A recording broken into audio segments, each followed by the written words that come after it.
admiral and smack him out his coma. Turn into a vegan just to eat his Adam's apple for the culture with the rapping and savagery of a vulture, deep culture.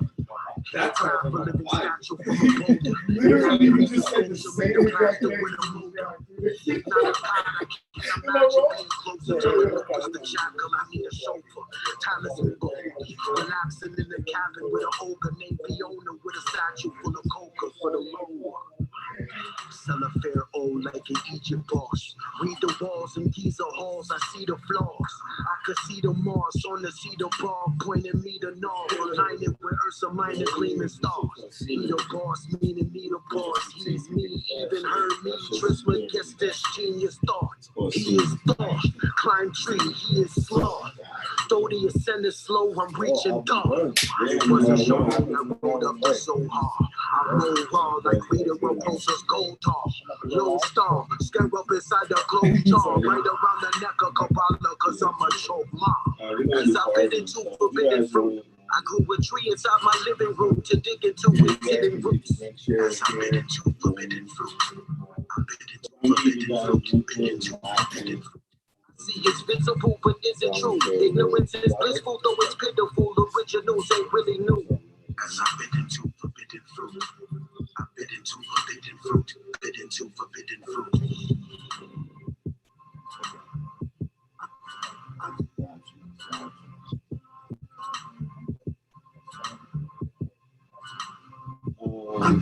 Make sure you do that soon.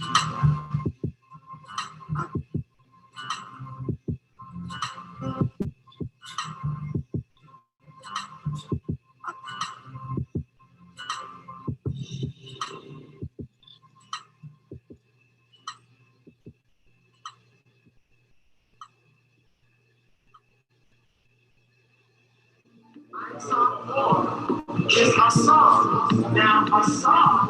God.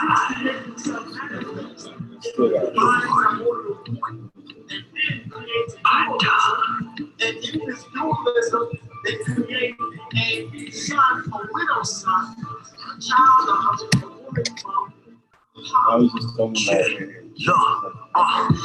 I'm a bit, they're legit, yeah. Son of a widow, Tyrian prince, a parent of cliff, Sumerians written. Before awareness of Aquarian shift. Hold on, y'all can hear me say something about it in the house. Build a temple where the burial bricks. I stare at burial ships, chariot with aerial lift. Gravity, I clearly resist. Don't gone with the seriousness. Oblivion with murder for the chair that I sit. My black diet make an Aryan sick. Piss on the torch, Luciferians lit. Rich checks like a cereal mix. Kiss death. You still in fear of the bitch. Derringer spit like Perriton's lips. Maybe they broke it. That is not conspiracy myth. Trip. Flood earth to a river like Styx. By the hill, I was carefully dipped. I cannot They say, but the music is cutting into I cannot die. I flood earth when I cry. Looking in the skies, really looking in my eyes. I cannot die. I cannot die. I cannot die. I cannot die. Yeah, we can just happen. Greatest architect of my time, and I'm my most masterful design. Maybe God is a hermaphrodite. Skin color yellow, red, black, and white. The living corpus is a satellite. To some, Satan means you're picking up on Saturn's lights. Sacrificial savage of a lavish life. You're only horny because a demon has an appetite. My reflection still stays when I leave. This shit I'm working on is super spooky. Completely spooky and kooky. Yo. Put me on, Big Lows, put me on. Come on, put me on. It on. Come on, put me on, Big Lows, put me on. But the Lost Chief, the last punk who fronted, got him off for Floss Chief. I'm known to blast the hottie and the Jotty. Got more cash than Gotti. You don't know, you better ask somebody. Because he's a lady lover, and I'm a crazy brother, a smooth kid that'll run up in your baby mother. I'm going. So one of my goals wouldn't be clever to miss. I'm living competitive to this, to tell you the truth, it gets no better than this. What'd he say? He said, it's kind of delayed, huh? Yeah. That's what they see. Oh, okay. But that won't, yeah, okay, yeah. I can't even see that because that's going to mess up my flow. No, yeah. But it's just ignore this because this is an error. That don't mean nothing.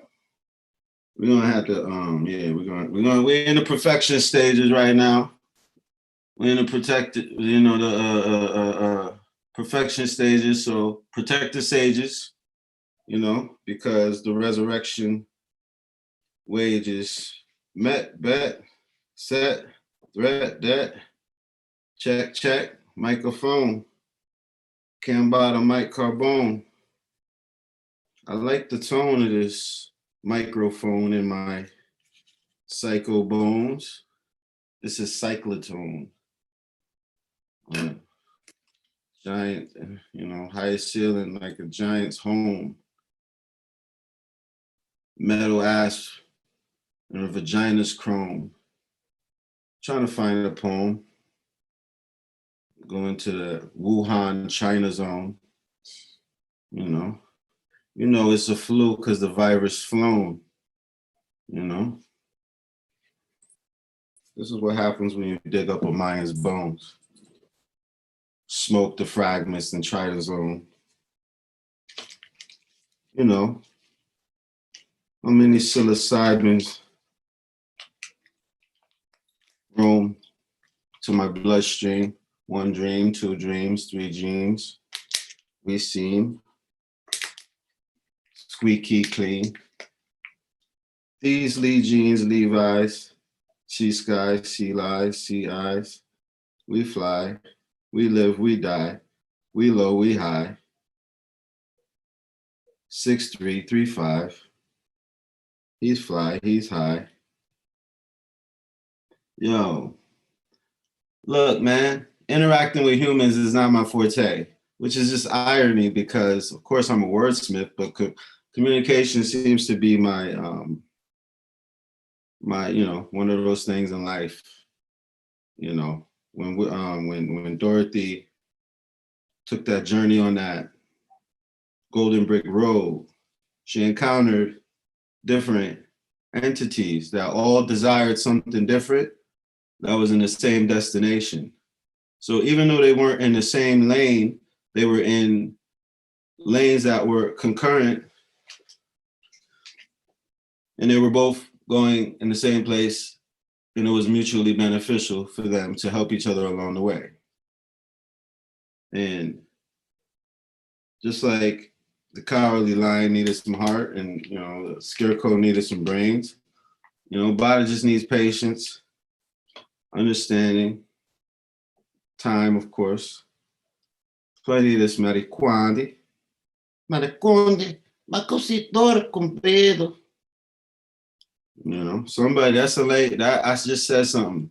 Out of thousands of languages, you can mumble something and probably stumble on a word in somebody's language. That's what we're playing with right here. We're playing with the infinite. You know, I'm just pulling Skittles out the rainbow, pause. I got a monochrome rainbow. My shit is black, white, and gray. You know, what does it rain? Metal shards, razors, alkaline batteries, lasers, quasars, tasers, happiness, anger. I absorb, then I bang her. Boy Meets World, you know, Topanga. That's where I'm going. Don't ever talk to strangers unless they got those favors for the party. Sorry. My mode is psycho. No Harley. Twin. Rin Tin. Tins and bin. Recyclables. You know? You know. Fire. Flame icicles. 3-legged man on a tricycle. You know. I think vagina's cool. Better than most things. You know. Look at those diamonds embedded in nose rings. Barrington Levy throat sings.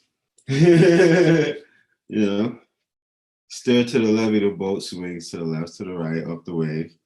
Misbehave, cut and shave. Jump the page. I could skip the chapter. This is before and this is after. I'm the instant master. As soon as I was born, I was dead. Horns in my head. I don't record because the fez is always on my jockety strap. Bada is back. Look at the top of my hat. These are quality raps. You know, I'm about to bring John Bonet back from the depths of the basement. My head is rotating. Rotor neck. Like a dyno bike.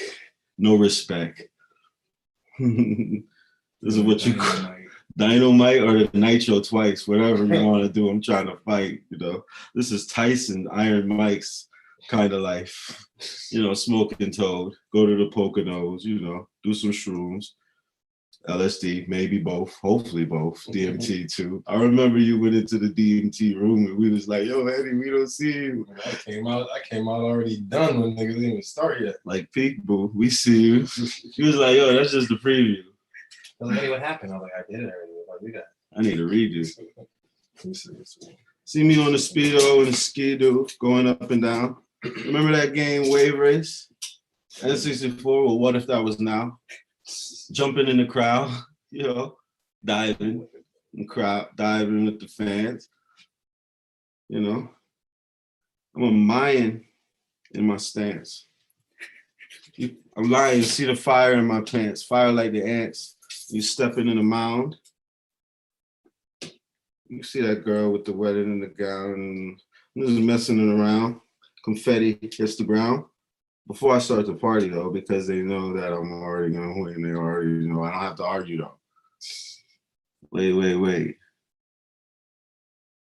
Make, cake, late, chase, bake, thanks, hey, take top, make the fucking bank drop. Got hard hits like Javante Tank got. Hey Pops, you see me up there? I'm at the bottom, you're at the top of the stairs. I'm not for my peers, I'm not to be compared. You know, the policy is to be not to be so scared. Helicopters in the air. I don't think they was properly prepared.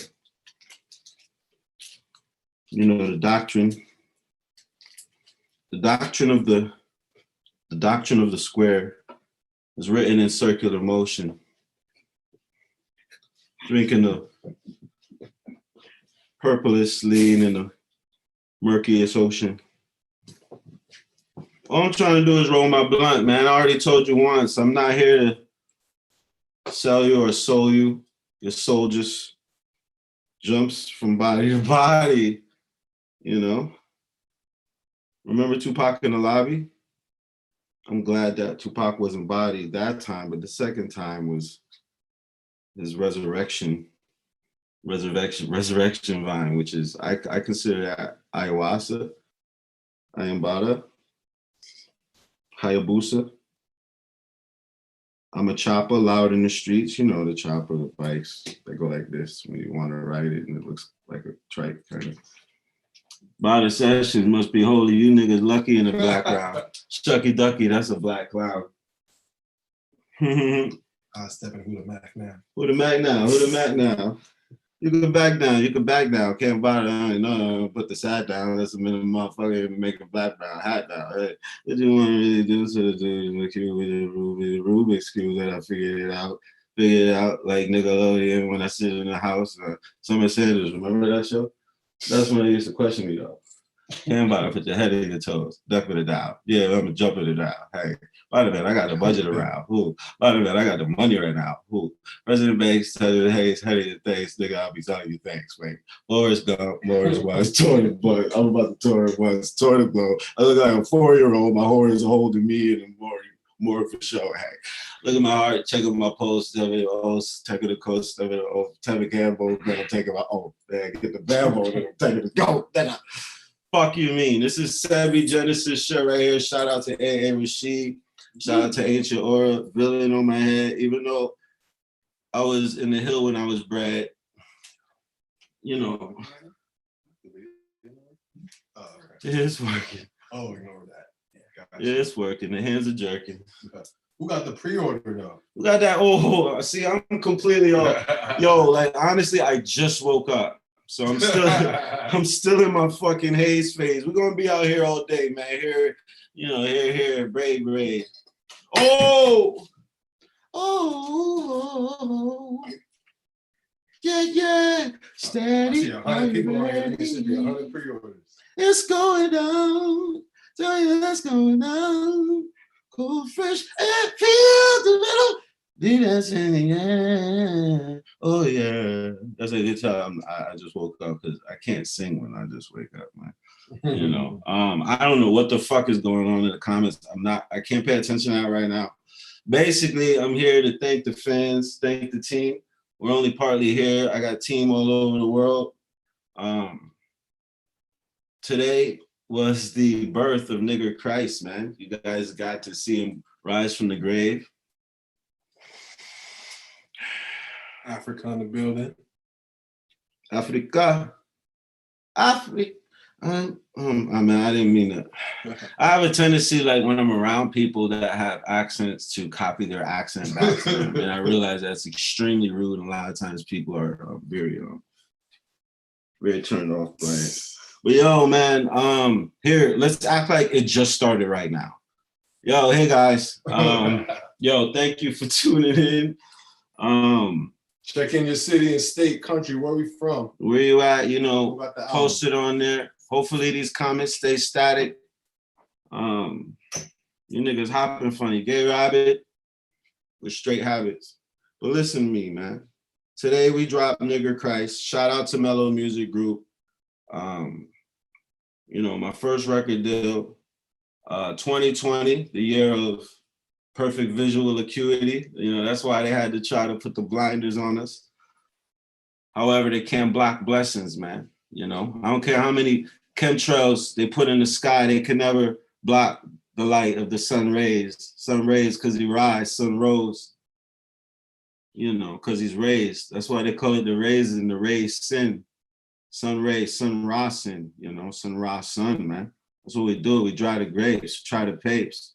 You know, do you like the taste? You know, I can't hide my face. Too long. I tried to, you know, but I was so high in space. You know, I'm in prime like apes. Look. You know how that goes. You know how that goes. I'm sorry, Los. I can't talk. You know,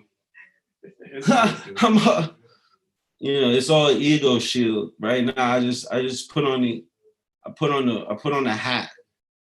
You know, essentially me rambling like this is some sense of defense mechanism, and it's my anxiety trying to cloud the nervousness with random ramblings and abstractions of obscurity. Just, you know, random word combinations, dude. You know. We got magnets that don't stick, but somehow they stay. You know, it's simple and gray. This is my day. This is today. You know, we talking bars and we walk on stars, nigga. Fuck you mean? You know that war, Ram? War on Mars. Roar. It's not as roar as ours. Roar, rar, roar. Or everything with or. Orgasm, orange. Pour, right? Pour is po-ore. That means you don't have ore. You know what ore is, right? Ore is the stone to which gold is forged. So everything in language that has ore on it is an analogy for gold, which is also an analogy for the sun. Thank you. Thor, the ore. That's what we're talking about, man.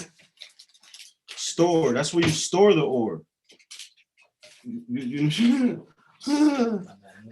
I'm making strange sounds. You know, gray clouds that rain down. Make them say ooh and say wow. You ain't proud? Well, you're a fake hate clown.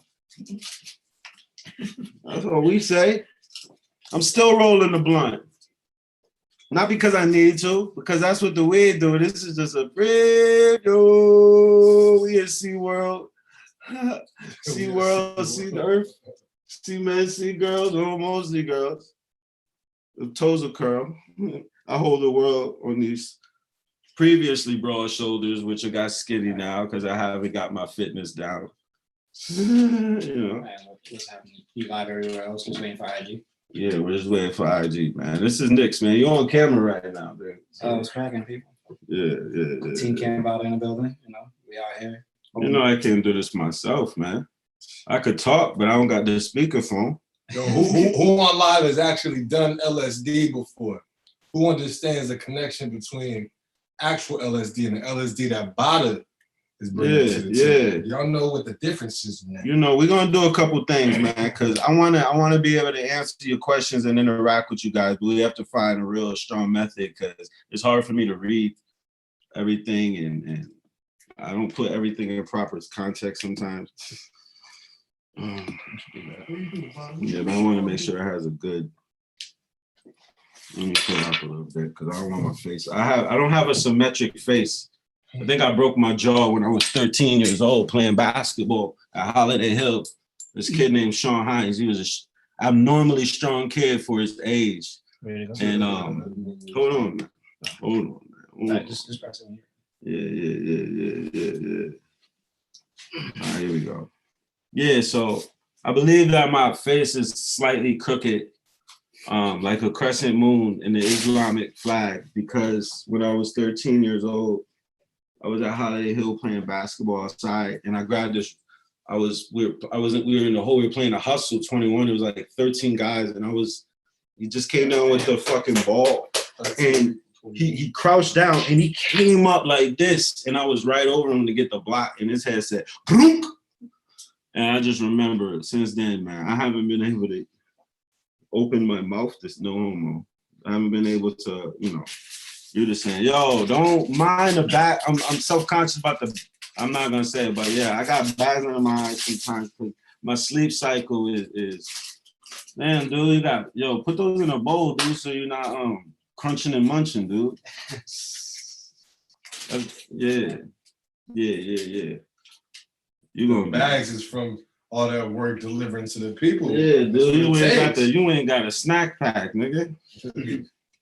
You know how we doing, but you know, I'm trying to get back on board with you guys. I'm crazy random. First, we're gonna start off with the CMOS because right now, health, everybody on their health shit. It's kind of like everybody's late to the party. I used to be on my health shit when I was in Florida. You know, pre-2015, came to New York, and it all just fell off. The Chinese food is special. Well, no, I definitely don't eat those things. You know, you know, that pangolin meat ain't for me. But no offense. Man, I actually love the Chinese or Asian cultures. They got their shit in the store. They're still using hieroglyphics, dude. Come on. It's true. But fuck was that? Okay, so yeah. You know, I'm trying to get back on the health shit. It's definitely tough. I don't eat regularly. I'm all over the place with my shit.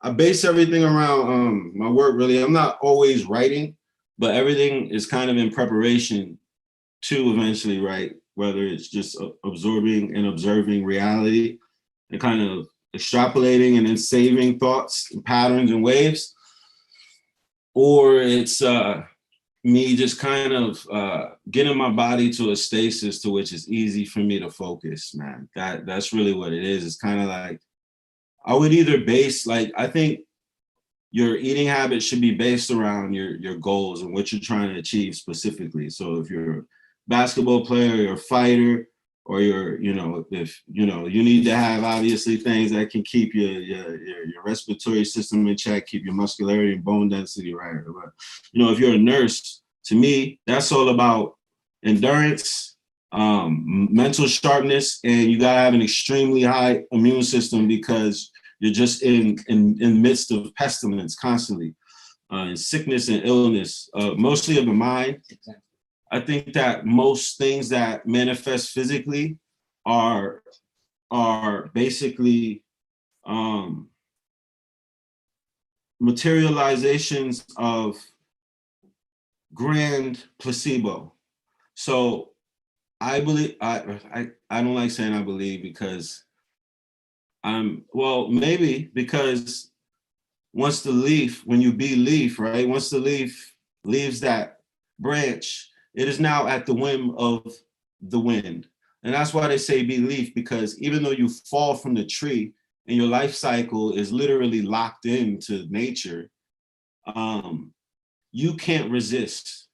Once you fall to the ground, you're either gonna get raped up, stepped on, or you're gonna flow somewhere else. But the abstraction and the dope shit about it is each leaf holds the seed. So when you say you be leaf, essentially you're having faith that the wind is gonna take you somewhere to where you can materialize into a new growth. So when you be leaf, even though you're leaving the tree, you know that you are the tree and you will become the tree to which you left. So when I say I believe, I'm gonna go back to why I said that.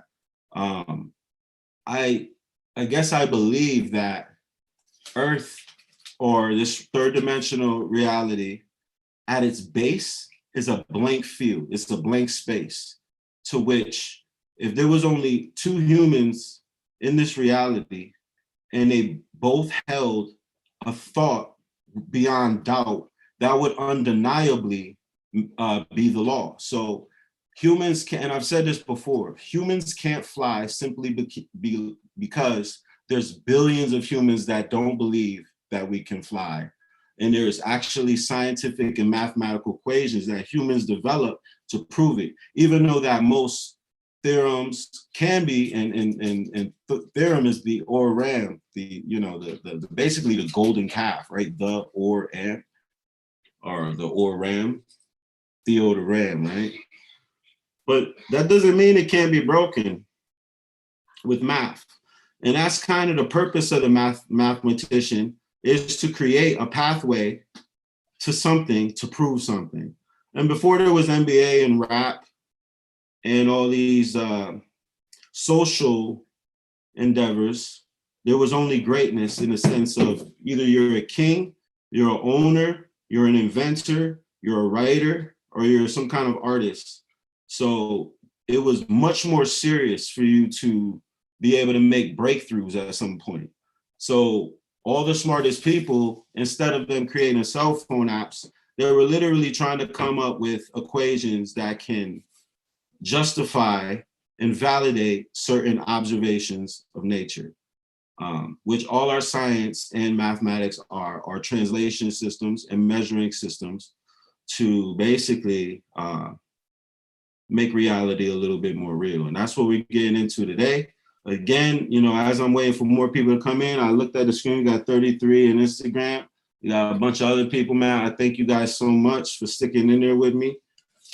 First and foremost, like I said, just gratitude for you guys, you know, getting me to this point. I'm definitely not even close to the goal. I feel like a goal is kind of open-ended, to where once you get past that finish line, I immediately create a new one, even further back than the one that I just conquered. So, or further ahead, I should say.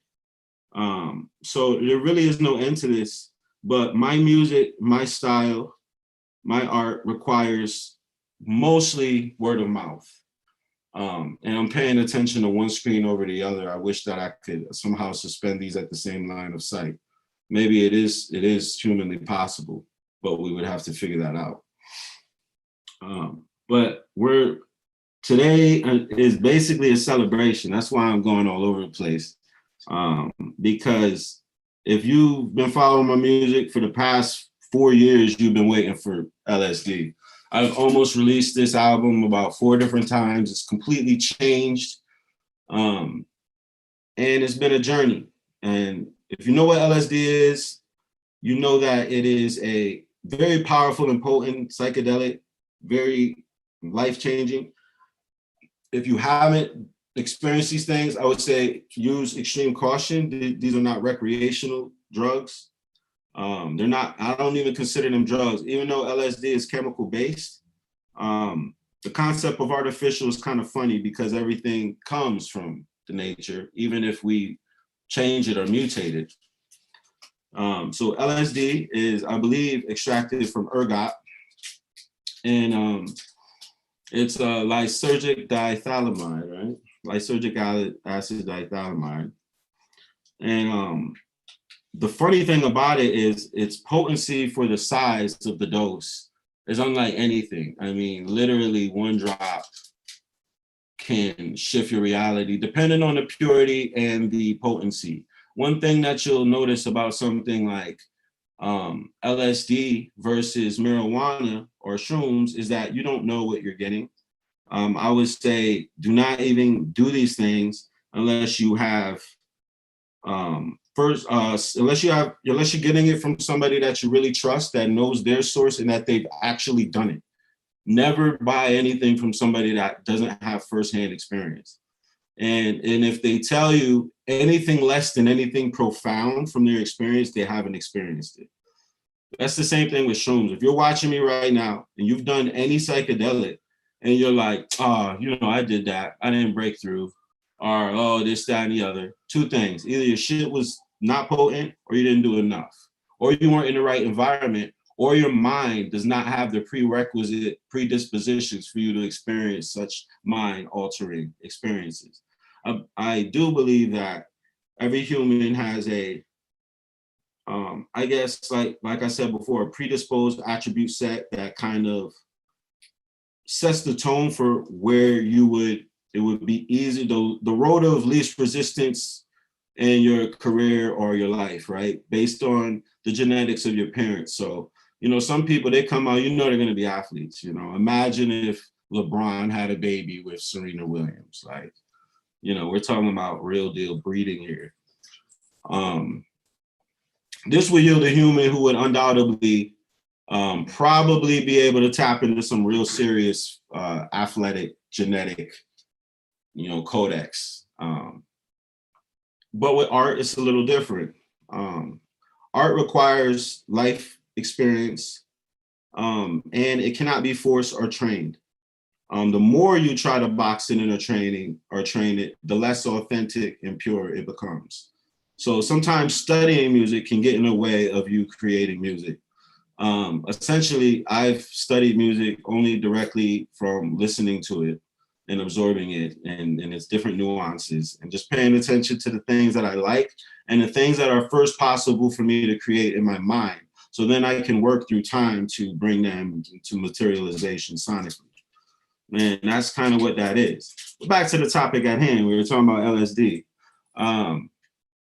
Just a little backstory. I got to New York from Florida. Well, basically, I moved from New Haven, Connecticut, which is my birthplace, when I was 17, right before I turned 18, kind of like how Kobe Bryant came into the NBA.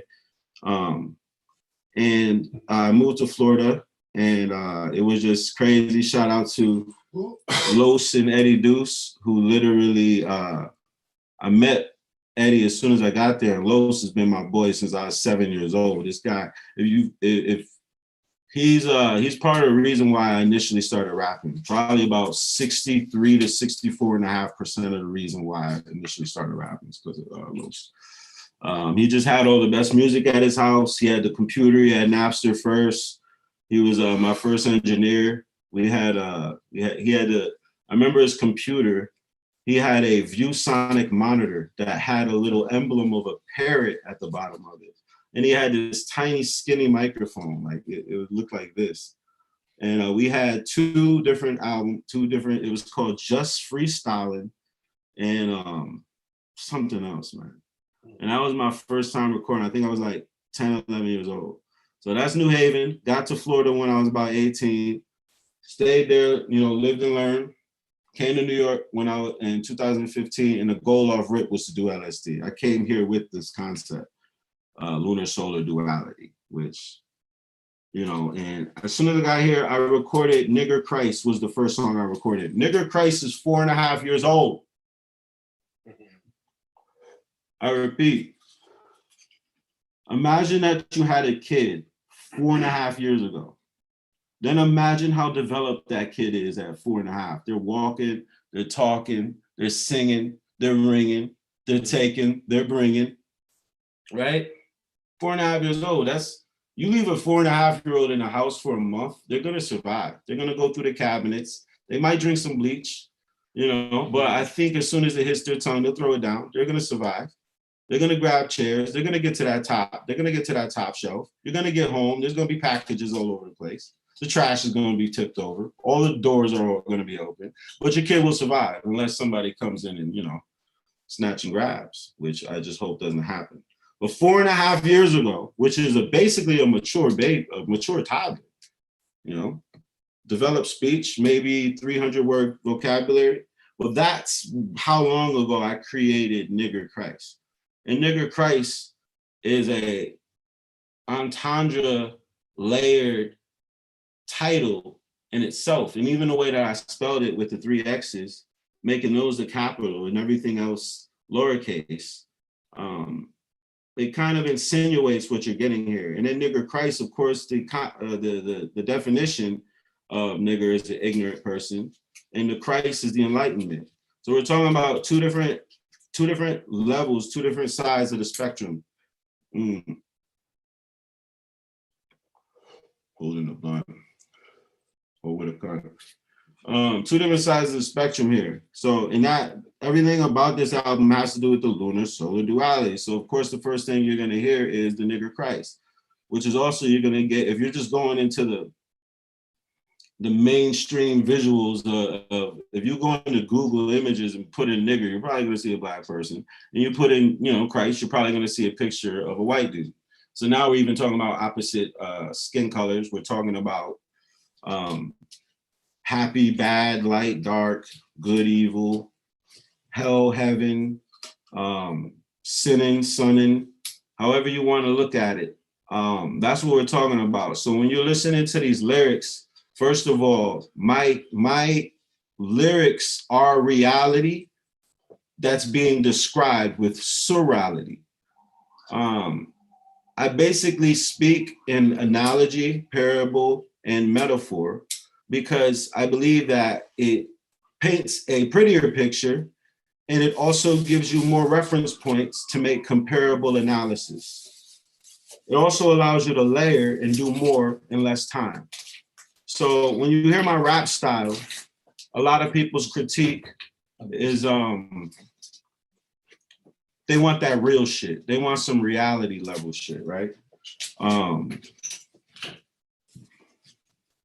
God damn, I'm just sensitive to sound. I'm sorry. They want some reality based shit, and what they're really saying is that they really want some simplified language that they can hear, understand, and repeat. Because when people are listening to music, it's a vicarious experience for them. So if you're saying things that they do not directly relate to, sonically, visually, verbally, then they don't feel comfortable with enacting it. That's why I would say music stars are more idolized and held to a higher regard than even actors or actresses or painters, because of the selfish aspect of them just assuming the voice, and you can close your eyes and you can imagine that it's you saying it. And generally the artist that you pick is the artist that is saying things how you would prefer to say them, or singing them how you would prefer to sing them. If you really think about it, it's true. You know, most of my favorite songs, when I'm listening to them, I'm in my zone. Like I'm basically, and it could be my favorite song of all time, I think, is Use Your Heart by SWV. Use your heart and not your eye. Maybe we can sacrifice. And even though those are women singing that, first of all, the song, you know, when it comes to me being a hardcore fan of females, the hard aspect of it is being able to relate to what they're saying. Obviously, if their music is too sexualized and, you know, it's too lovey-dovey based, it's hard for me to connect with it because they're looking from the other side. I prefer to hear them, not to be them, you know, essentially.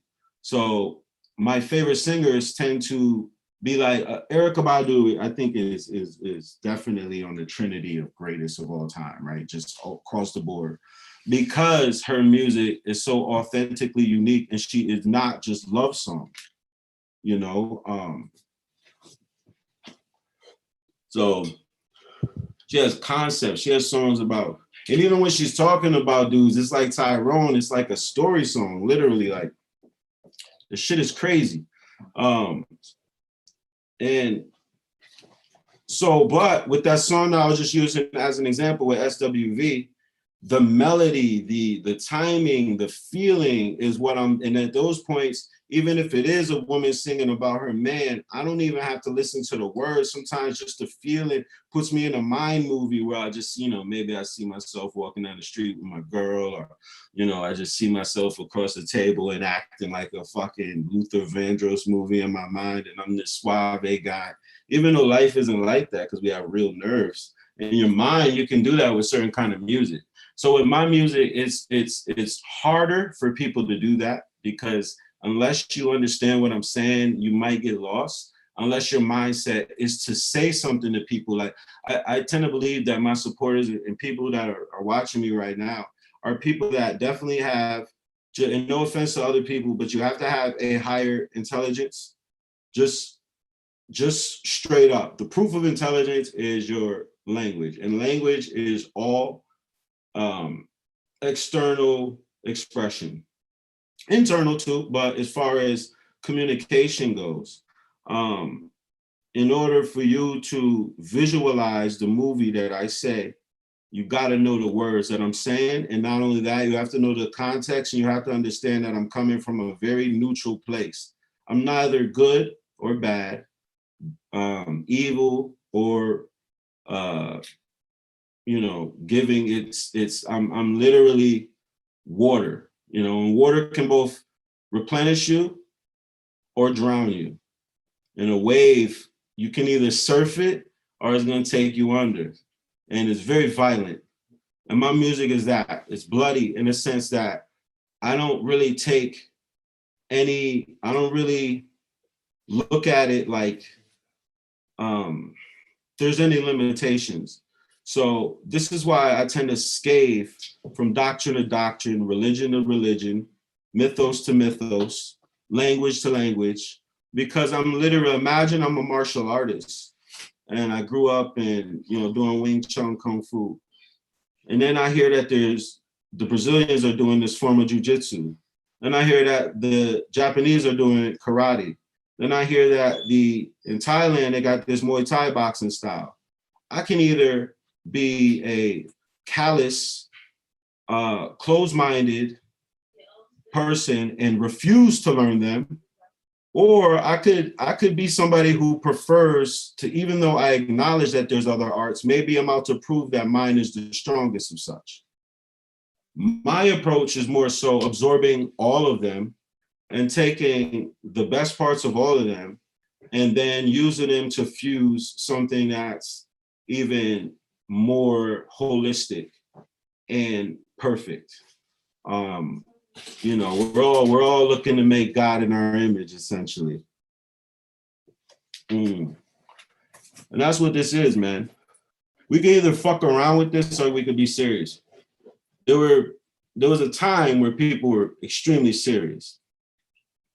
Meaning that I believe, and I say that word again, sometimes I say that I preface a statement with believe, and it's not something I actually believe. Yo. Yo. Yeah, it may not even be something that I actually believe. I'm just so used to saying I believe. It's kind of like, I get off the phone with somebody, I'll be like, yo, I'm gonna hit you back in 2 minutes.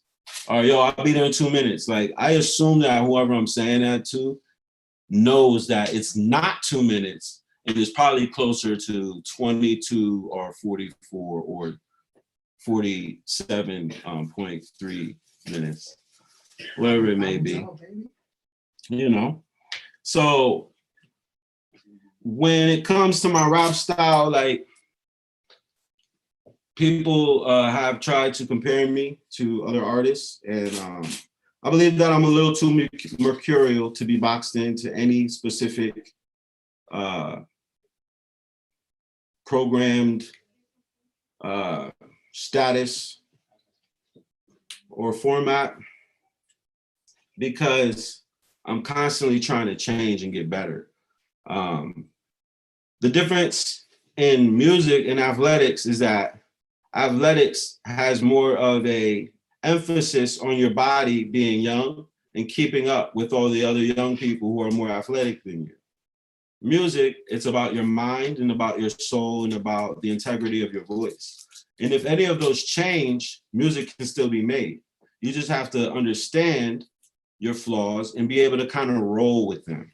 So the things that I've been practicing and doing behind the scenes, you have yet to see.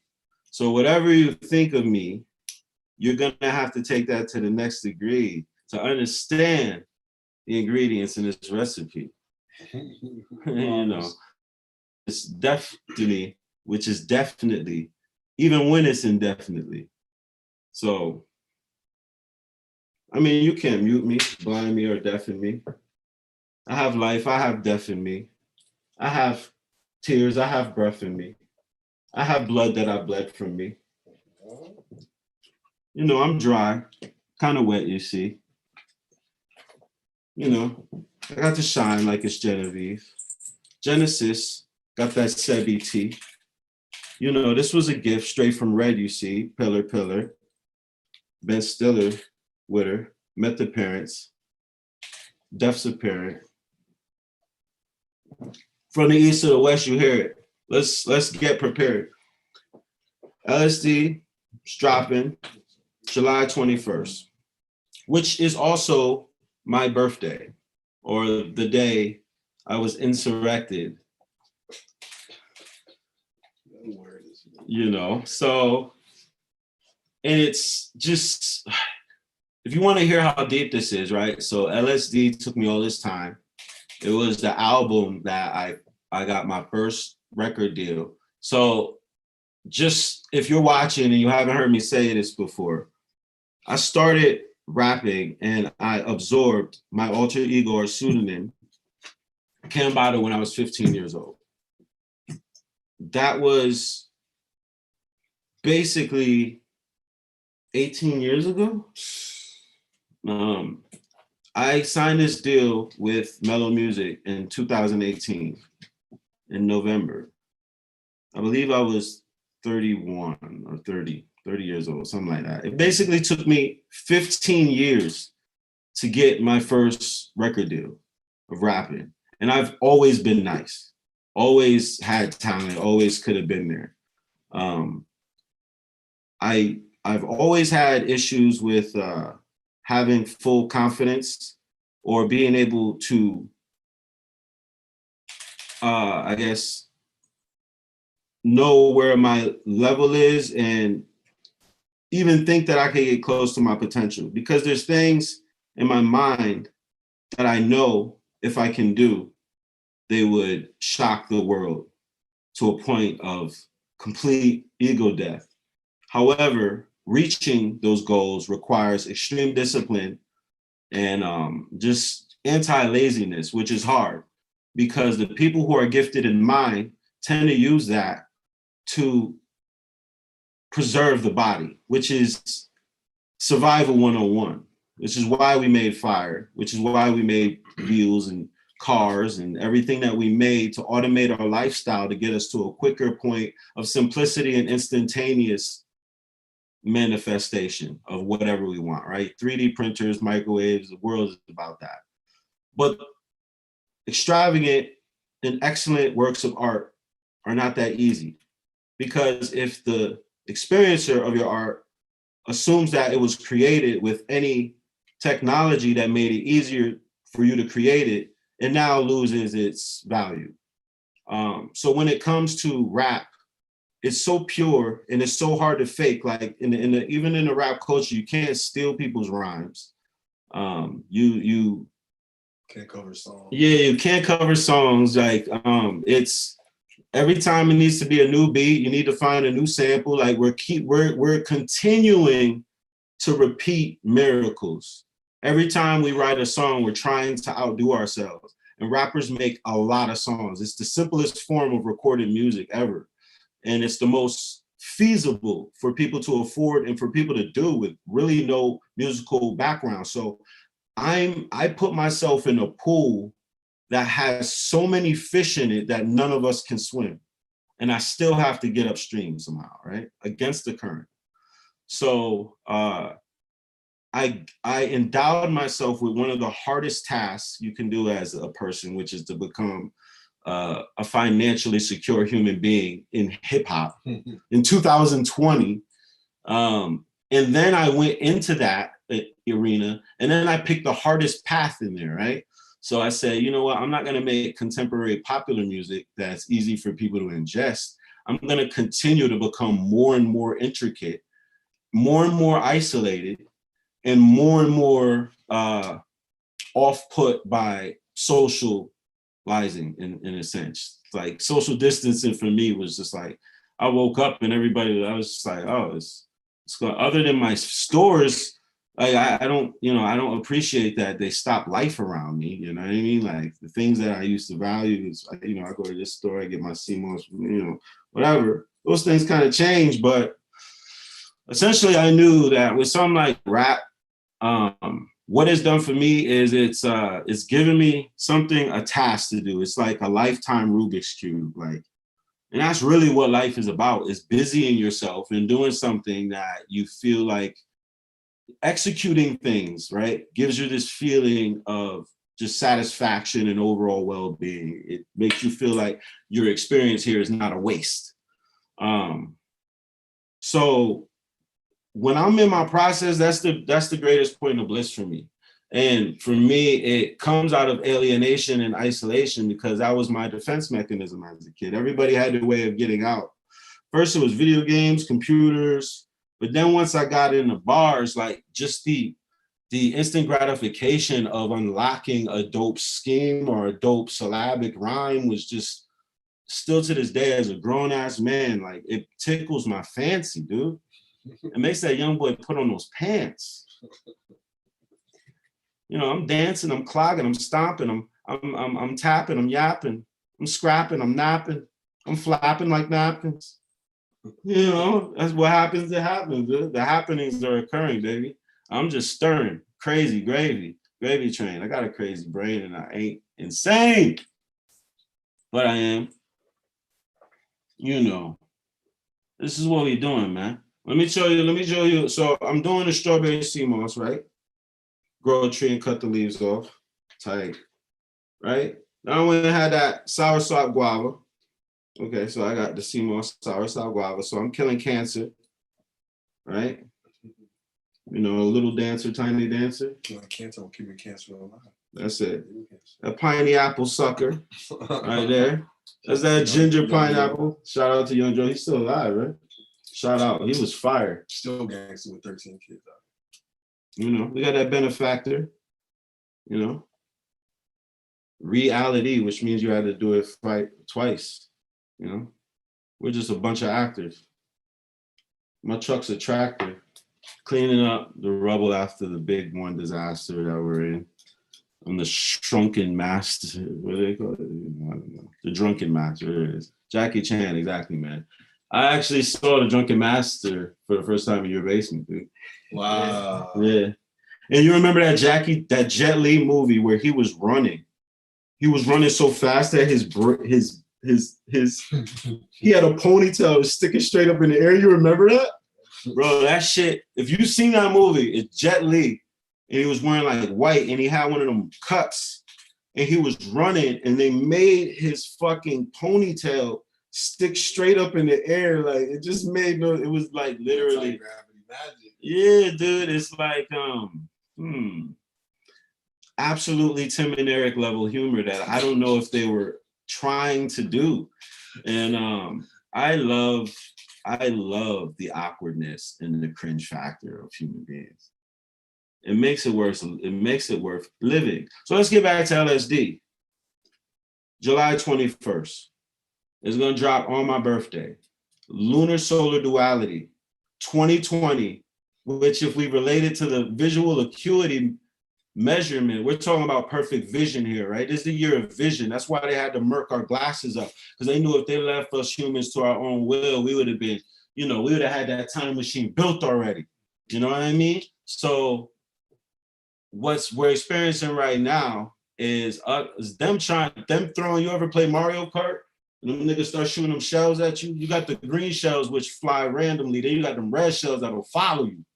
You know, those is like homing missiles, right? But even though we're getting all these, you know, Koopa shells thrown at us, they know that finish line is right there. And it's just one. If you get first place, that blue one comes out. So when you get on top, they send a special one to try that only gets the nigga in first place. That's it, dude. You trying to get the mystery box. You know what I mean? So it just so happens, I mean, you could be a coincidence person or you could be a synchronicity person. But it just so happens that this album that I've been, you know, that not me, right? Because we got Eddie Deuce, we got Nix, we got Los here. You know, we got and I'm mentioning these people because they're in my physical, but there are actually more people than this that are responsible. Shout out to Michael too for seeing the vision, bro. Shout out to Mike, boy. Cleaning that prison, bro, and then put me in it with him. That's it. You know, same cell, peeing and shitting. Yo, take your sheet, put it over your bed, cover your head, dude. Don't talk to the feds. Look, let me get back to it. It just so happens, and I say either you're a coincidence person or you're a synchronicity person. Again, I moved out here with $5 in my pocket in a dream. $5 in, I'm just a $5 nigga with my money in my mind. You know what I mean? Shout out, Slaughter Rico Slaughter, dude. I say it both ways because I'm slightly dyslexic. But yes, back to it. 4 years ago, I came out here with one goal to create LSD.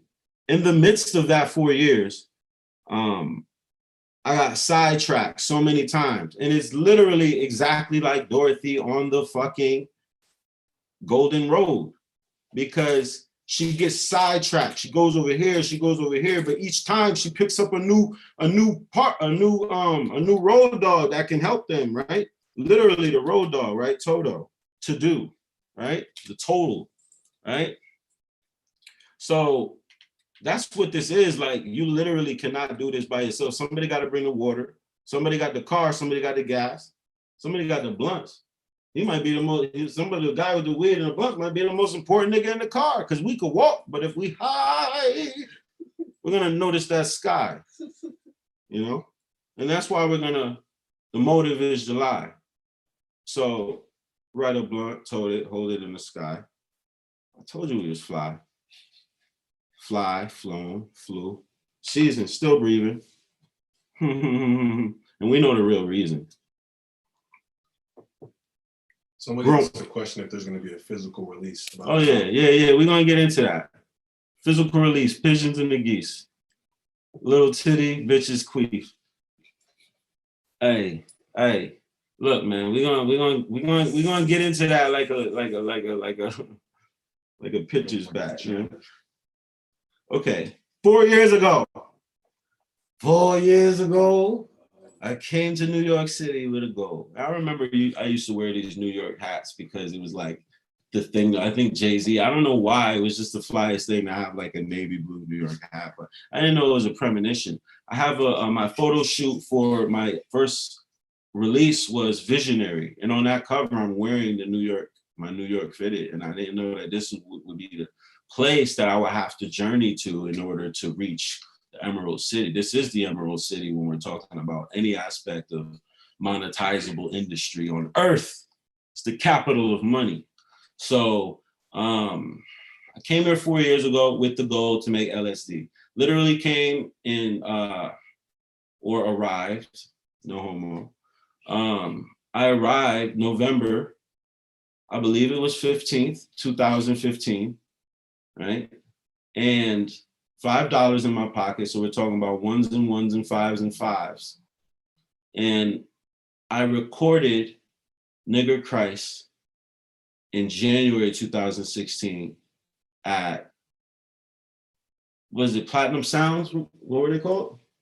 That was HDMI. Shout out to HDMI. Signature Sounds in Queens. It's in the same building. It's right across from where Jam Master Jay was shot. where 50 Cent made all of his first rhymes. Shout out to Jamaica and Merritt. Shout out to everybody in that whole clique, man. And we met everybody during that time. I have all these phases. I'm so bad at keeping up with people, like these like glimpses in my life where I was like friends and close with people, and then like that cusp of time passes and I wake up and it's 10 years later, you know. But it started off at Signature Sound Studio in 2016 with Nigga Christ in 33.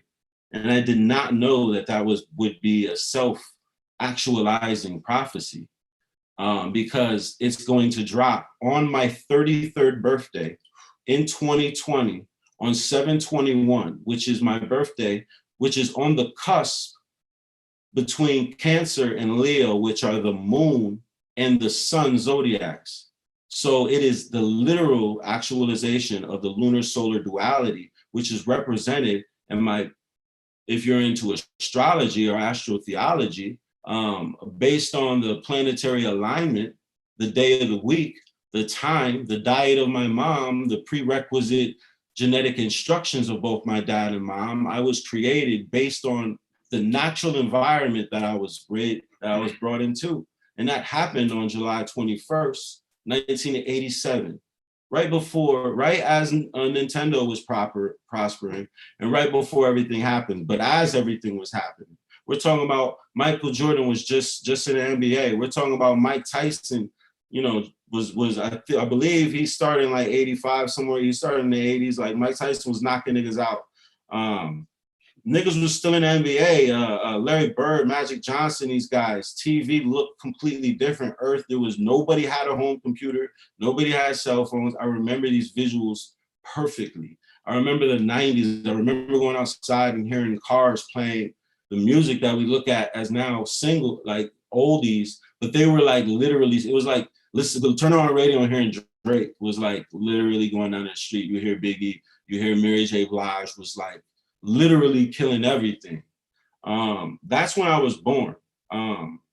And so literally I made it through the cusp of the last analog age, and I got to see and experience it cross over into the new age that we're in now. It just so happens I was born to experience the most current moment in human history. And I get to live to say, I guess the millennials, anybody in that millennial group can say that they have full cognition and consciousness of the world that was.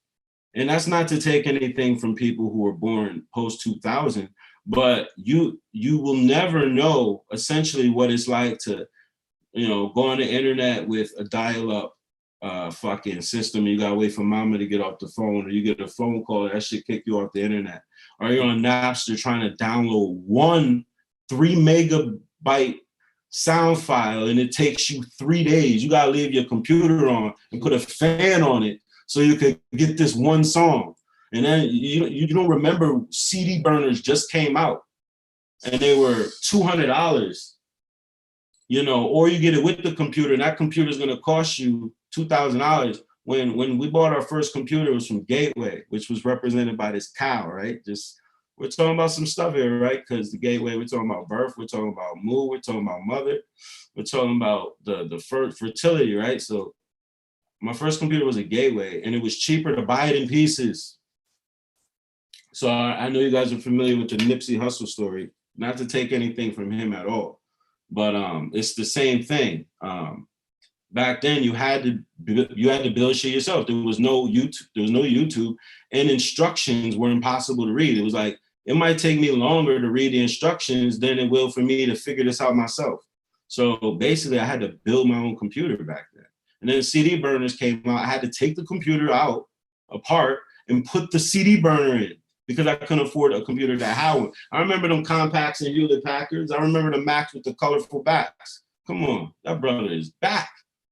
You know, mumbling raps, you know. So fast forward now, I got to absorb also the crossover from, I would say, hand played music to digitally synthesized music, which was obviously introduced by you know, disco, electric music, but it was perfected by hip hop because of the lack of resources. Sampling came in. Hip hop as a musical vocal form is the most achievable because you don't have to be able to sing like, you know, Beyonce or any of the great singers. There's people that don't consider her a great singer, but whoever you want to put in there.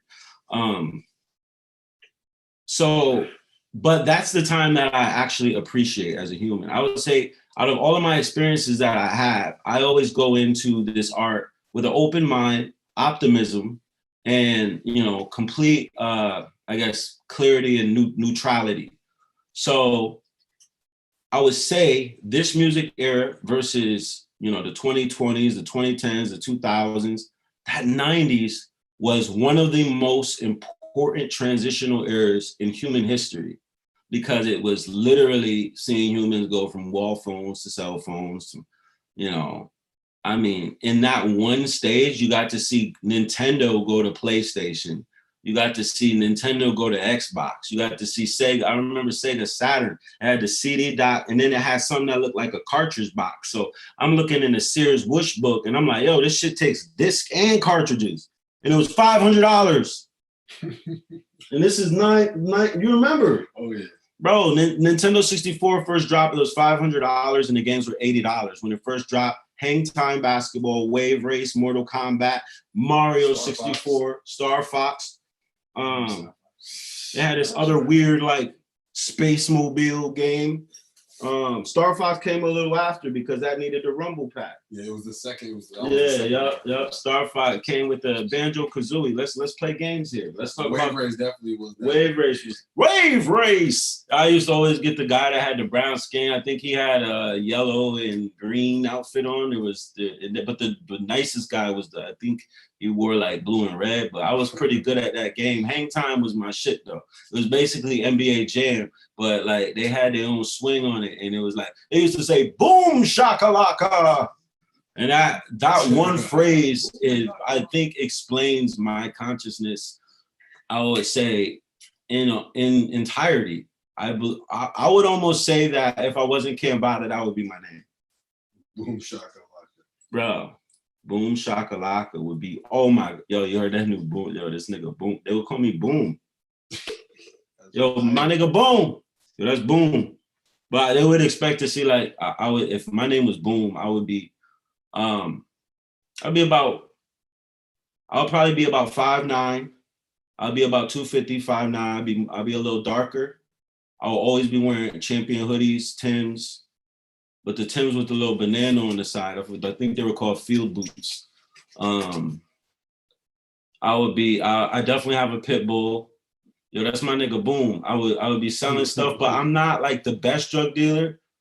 I'm not, you know, but that's who I would be if that was my name. You'd be a Def Jam Fight for New York looking character with a big chain and big fists.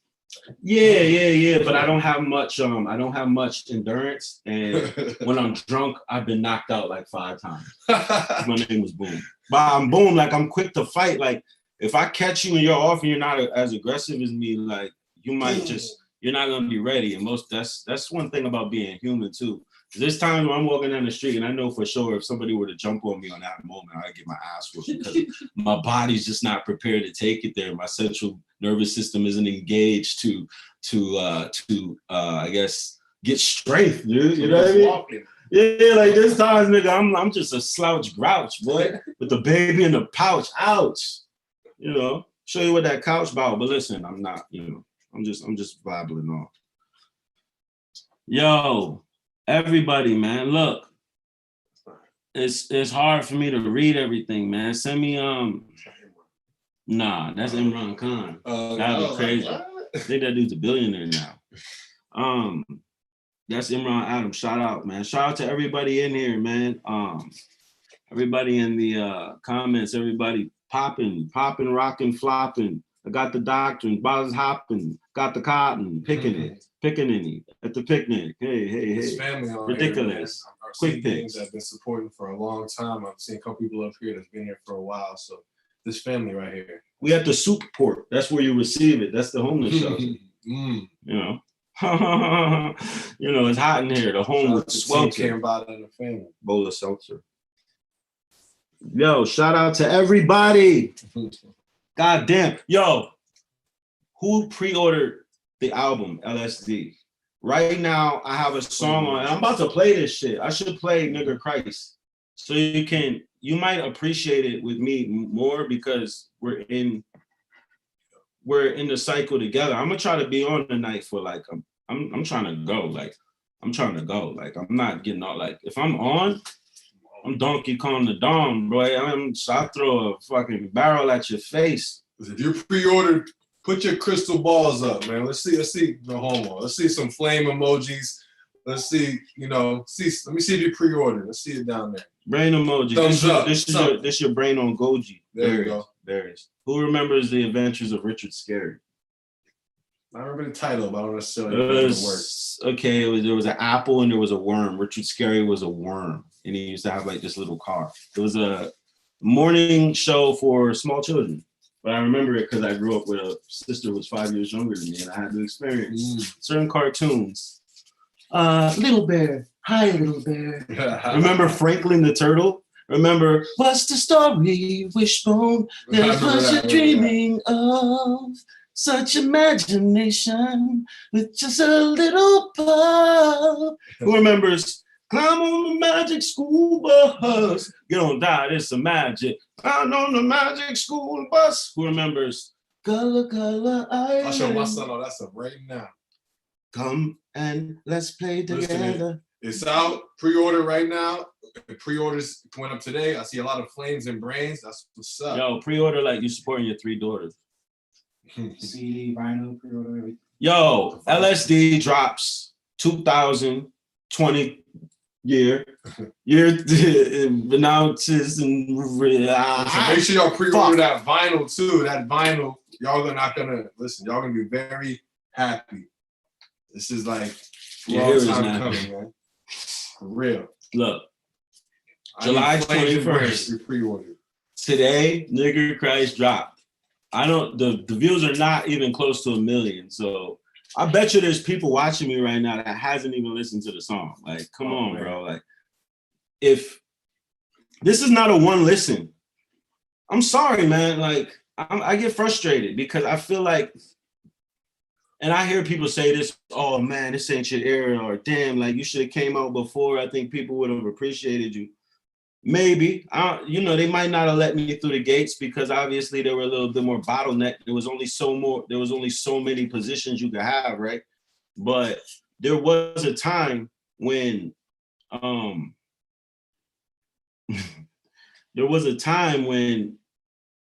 niggas with bars got listens. Like you would go to the barbershop and niggas would be quoting, you're like, yo, you heard the Papoose shit, you heard this Cassidy shit, you heard the Lock shit. I think Jadakiss is better than Sheik Luch, whatever it may be. Crunch a munch, dude. My bad, dude. I'm an asshole, dude. Some softs now. It's like, just wet them, dude. Just put some water in the bag. Put them in the stereo mode. Sound like you nigga driving over glass, dude. Nah, I'm just fucking with you. You good, man. Either way, dude. I'm just being funny. But say the Genesis. Okay. July 21st. Pre-order the album, Lunar Solar, right now. Nigger Christ is out right now. This is literally the first song I recorded for the album. Shout out to A1 Vision. Shout out to Sensei so A1 Vision shot it. Sensei did the after editing.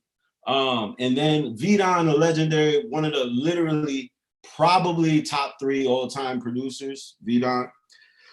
This guy is basically like the black, and I don't want to just, I always say that if somebody's black, the black. But basically in this case it works because he's like the Black Alchemist, like essentially like he really is. Like he's got, I like to call it diamonds from the sky. It's like everything has those chimes in it. You know what I mean? It's like everything's slow and a little harder. Yeah. A little lightness to it. Vidon definitely brings that That little darker emotion. Yeah, it's hard to believe that he's doing this, man. It's like, damn. And I've been around super producers forever. Shout out to Eddie Deuce. That's actually the creator of the beat for DMT. If you've heard DMT, you've heard that beat, you've heard Eddie Deuce. And he's also going to be on a new album. And this guy's been producing. So imagine you're in a world where everybody has cars and spaceships. This dude been making the same trips at the same time with a bicycle. Like we made when we made the DMT song, he made that beat on a TV with a broken computer, with no key, with I think we were using his piano. Yeah, but they didn't really even he didn't even use it. We just pictures from the TV, visuals on the TV. We was producing like kids that used to produce on that PlayStation game in like the fucking 1997, dude. Man, shit came out like Rute compayo, Lucain Pupayo, Lucain Pupayo, Lucain Pupayo. Censorship BS going on here. Okay, what's that? All right. It's a funny question. Yeah. Does it blow everything out of the way? I think everything that I do is its own book, man. I think they're all turned up to the highest degree. They all represent me at my best at that particular time. I don't take my foot off the gas, and I don't cook my food with fat or any extra materials. Everything that I buy gets cooked, and everything that I cook gets eaten. Woo! You know. If I weigh my food before I eat it and after I shit it, it's the same measurement, maybe minus 2%, because I had to remove some of the minerals by way of gas conversion. So, and this is just, come on, man. I don't know what you guys are doing right now, but I feel like I should play Nigga Christ. If you're saying stuff to me and asking me questions I can't get back to you, like we'll reserve a little point at the end where we'll go through. Maybe I'll have somebody on my team kind of just pick certain questions, save them. Maybe like if you guys notice any questions on your own end, put them to the side if you seem like they have some relevance with what I'm saying, and then we could get to it and I'll shout those particular people out. So don't stop asking questions because I'm not engaging with you. It's hard for me to see all these words at one time, you know. I would want to, but I always end up doing somebody's like, please play some, you don't want me rambling and gambling. Well, guess what, dude? Nah, you know, I don't want to, but I have to ramble because you guys don't see the Campbell and he's souped up, you know. That's why they call it a Campbell, man, because it's that force, it's that ongoing force. Don't rush me. Don't you ain't gotta be hasty, you know. Hey, taste the pastry. Gun is off safety. So yo, Los, what is the best method for me to play their music? You trying to play? Nigga Christ. Just go in there and just press play. No. Bear with me here. We're gonna play Nigga Christ, man. I want y'all to experience this with me. You got a bar for that. Bear with me, like what did he say? I said, bear with me, like Winnie the Pooh in my pocket, dude. You know what I mean? Like imagine you had a keychain with Winnie the Pooh on it. Dude, I got a Cambatta bar for everything that's ever happened to me in my life. Since the time I met you, I use phrases at the store and shit. I appreciate that. It's like it's almost like I'm like a Dolomite or like a pimp that just says, you know, if you shine in your shoes, your mind just can't lose.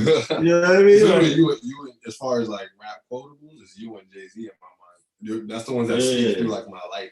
Yeah, I really and that's coming from somebody who has literally a interpersonal reason to be desensitized to my work. Like he's heard me rap so much that a lot of times when people know you so well or they see your process, they're not impressed with your miracles. But I have a team that stays fresh with me.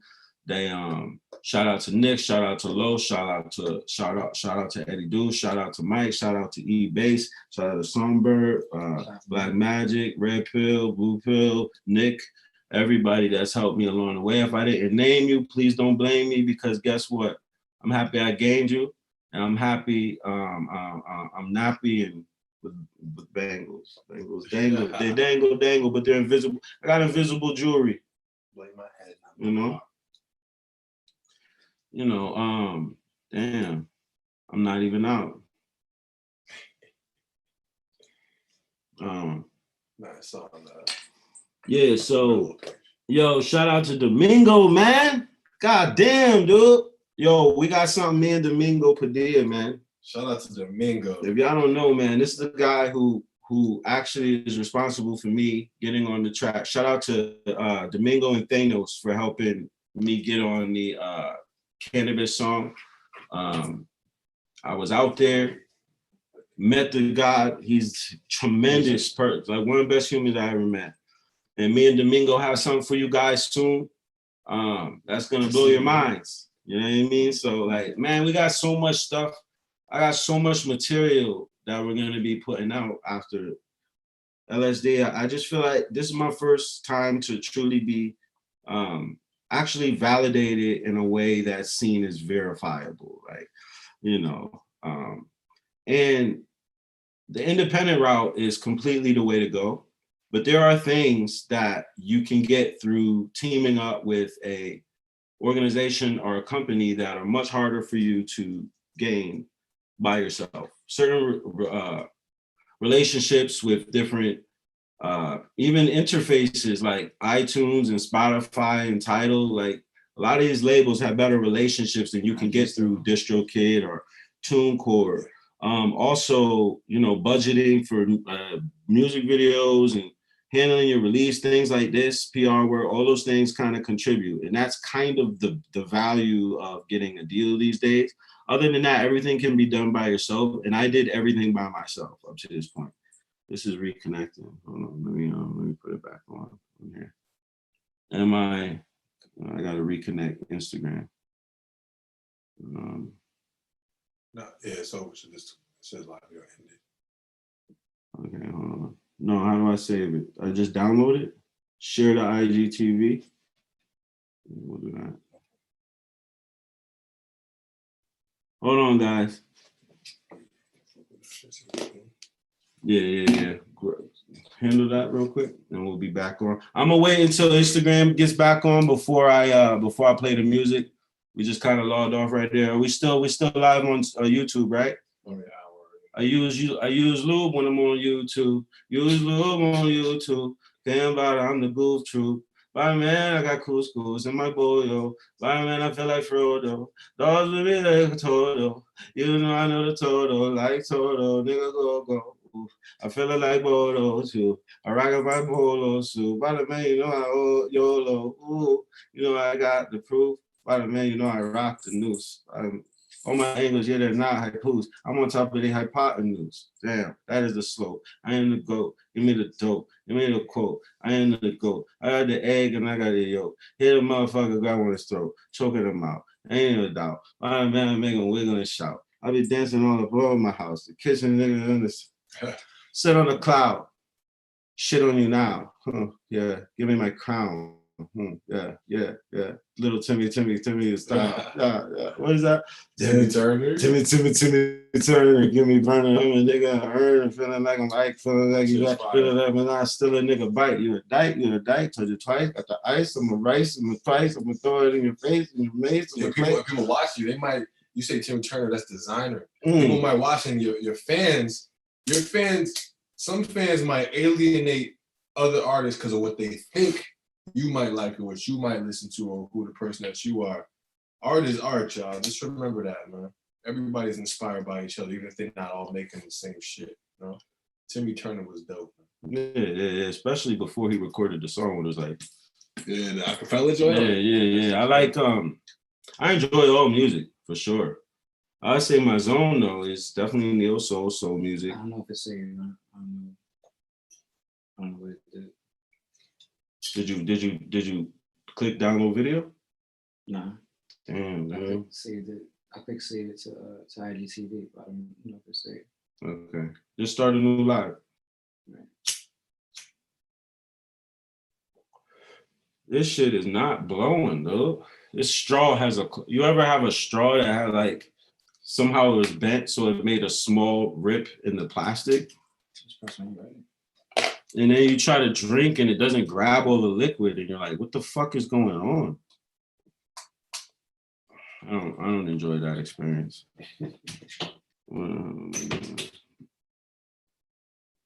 Is it started? There we go. There we go. Back on. Back strong. Yo, so I'm gonna just wait for Instagram to get a couple people, then we're gonna play some songs. But definitely I want your feedback on Nigga Christ. If you don't feel comfortable saying it, just say Christ. Yo, Cambatta, I love the Christ song. Call it Negro Christ. Yeah, you can call it Negro Christ, you know. People, Negro is almost weirder than saying nigger, right? I think it goes niggas acceptable, then Negro is like, it's just it's like you're trying too hard. It's like throwback racism. Mm-hmm. Like somebody that's racism but still trying to be, you know, politically correct in a way. But yeah. So we back on. Okay, we got 20 people in here. I might play through this a couple times, man, because I believe, is that a blunt or a loud whistle, man? This is mouth thistle. This is mouth thistle, which is made from the milk of magnesia. Somebody, they give me suggestions in YouTube comments. They got Ninja Christ, Naga Christ, NAGA. Yeah. Ninja Christ or Naga Christ. You had an alternative name in the beginning when you first did this. You said Nika something. Yeah, I spelled it differently, but then I was like, you know me, man. Everything comes down to that code, dude. Mm-hmm. Everything that you see me say or write is purposely done. And it's always a little gift for you in there. If you dig to the bottom of that cereal box. Somebody said Negus Christ and NEGUS. I like these suggestions. Very creative.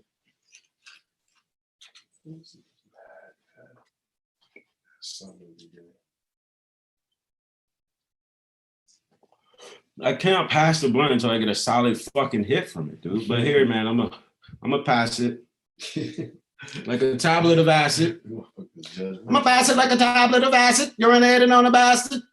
I put the trash in the basket. Flatulate, casket. In the casket, flatulated in the casket. I flatulated in the casket.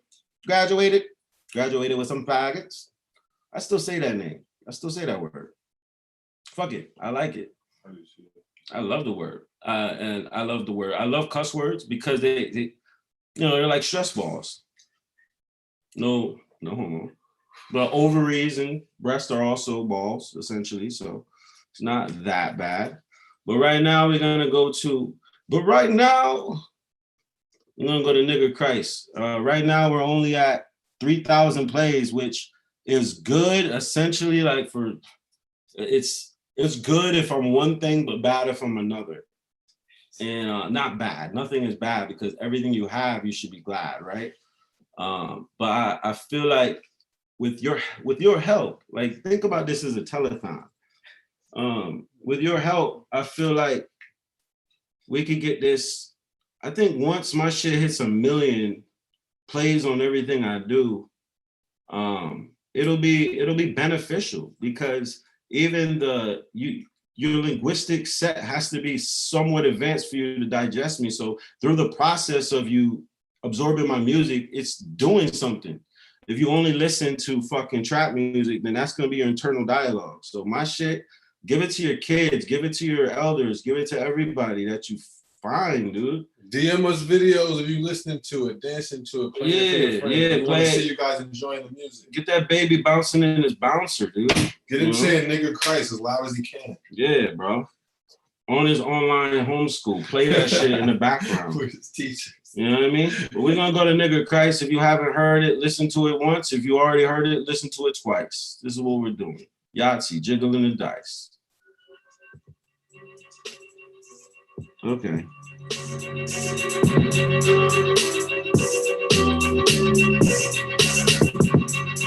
back from the death. I don't have to repent, I don't ask for the breath. Life is some gradual steps and I feel like the last one is next. But they knock me down. A nigga just a king without the crown. I'm so hungry I don't need to speak, I let my stomach growl. You just wonder how. Melanin Lord, the sun is my energy source, the one that the devil informs. My head full of thorns, I'm stuck in this 21st century war.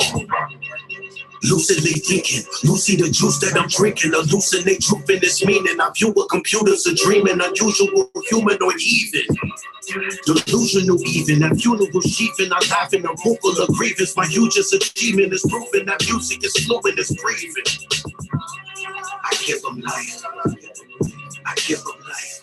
From the dark, I give them life. Nigga Christ, nigga Christ, nigga Christ. I give them life, I give them life. From the dark, I give them life. Nigga Christ, nigga Christ, yeah. My body is cybernetic, oxygen is a psychedelic. Make it move kinda like kinetics. Make the coke hard like I'm in Spanish, now my wifey jealous. Ghetto sophistication in my mental configuration. Pissing yellow precipitation on your head while I'm in a spaceship till I'm feeling weightless. Higher learning got me sipping Remy, shooting banks up. Cause a rapper Paul, I be at your door with the Macklemore like the cracker rapper on the Apple Store. You would think I'm Cinderella's prince, cause I'm going door to door with the pump. If the shoe fits, let it ring. Street sweeper like a broom, so you better jump. Jump off with the tramp on lean +2. That's a triple talk, grip a pump. It's a UFO with a laser beam that'll lift up. Alienate you. You gonna think that they alienate you. Eat you so fast that I barely could taste you. I could see you scared to fear in your face. Thank you. I give them life. I give them life. From the dark, I give them life. Nigga Christ, nigga Christ, nigga Christ. I give them life. Turn that up, dog. I give them life. From the dark, I give them Turn life. that up, Nigga dog. Christ, nigga Christ, yeah. Nigga Christ. I turn vices to virtues. Call it island reversal. I wake up your light and research you. I restore the sighting to third you. My silence is verbal. From deep in the silence, I birth you. Circle divided by circle inside of a cipher of circles. Like Vesica Pisces, I merge you. The cycles converge. When God uses joystick to guide me, he plays so hard that he numbed his thumbs. I'ma hit a lip like I punched the tongue. I'm as sharp as a knife Jay stuck it on. Cruella, I'm the 100 one. I got hungry lungs. Me versus the whole world's population still feels like a one-on-one. You see impossible, I see I'm possible. Mama, look at what I could do. Body the obstacle. Father Muhammad the honorable. Khalid Muhammad on Donahue. I give them life. I give them life. From the dark, I give them life. Nigga Christ. I give them July life. 21st. Get your pre-orders now. iTunes, Spotify, titles. You know, fighting the rivals. This is Crisis Revival. You know, Mystic Elf. I hope you get it as soon as it hits the shelf. This is instant wealth, dude. Come on, man. Get a grip on self. Don't slip. You know, what else, dude? I live in stealth. Like a ninja. Like a ninja's belt, nigga. Stars on it. Bars on it. Nunchucks. My house and my car is haunted. Everybody dies. Everybody drinks water and everybody cries. Everybody eats food. Everybody shits. And if they can't, everybody tries. Everybody pisses. Everybody, everybody drips it and everybody wipes. I live a Teletubby's life. Not the purple one. I'm talking about the one with the perfect gun and the one that oxygen submerged his lungs and, I have the fucking slurry tongue, dude. Fuck you and your furry young. You cub is breakfast. The entrance is just another exit, dude. Come on, dude. I cannot talk. And I'm not trying, even though that comes out as like narcissistic boastfulness, it's true. Like language, right? So imagine if you train your baby from birth, right? Any language you train your baby to, they're going to eventually be able to speak it, right? Doesn't matter how technical or advanced the language is, whether it's Spanish, English, Chinese, Japanese, and then if you train them to be bilingual or multilingual, then essentially they're what is that, a polyglot? Somebody that speaks everything, or multiple languages. So if you train your baby from birth to rhyme, they would rhyme, right? Especially if you told them the ins and outs and making things rhyme that don't rhyme, because you can somehow shift the vocal sound, right? Because the sound comes from that. Those it's funny because what do we have? A, E, what is it? A, E, I, O, U, and sometimes Y, right? We got these, and Y becomes that I, right? So it's really just 5. We talking about a hand. We talking about we have to create everything in creation with just 5 fingers. That's what we're talking about. And the 5 fingers are those vowels. They make all the sounds. The consonants lock them in. The consonants give them the pop. They're the drum, right? They're the drum, and the consonants are the melody. They are essentially the string, right? I'm speaking to you right now, you know? So when you're talking about mastering the art of rhyme, you're really mastering the art of vowel sounds, you know? And there is a limitation to that. And that's what creates infinite possibilities, is if there is no end to the water, essentially there is no water. The water is created by the border. Other than that, it's all, you know? So we're talking about this language here that I'm able to now speak and make appear straight from air. Since the moment I came in here, you know, I hated fear and I loved pride. I loved ego. I loved life. I love seagulls, and I love, what's the word that rhymes with? Seagulls? I love kite. Kegels? I love kites. No, Kegels I'm going with Kegel. Oh yeah, Kegel exercises will get your, the people's, you know, fuck. I'm losing myself. But listen. We're gonna go through Nigga Christ lyrics. If you heard it, thank you.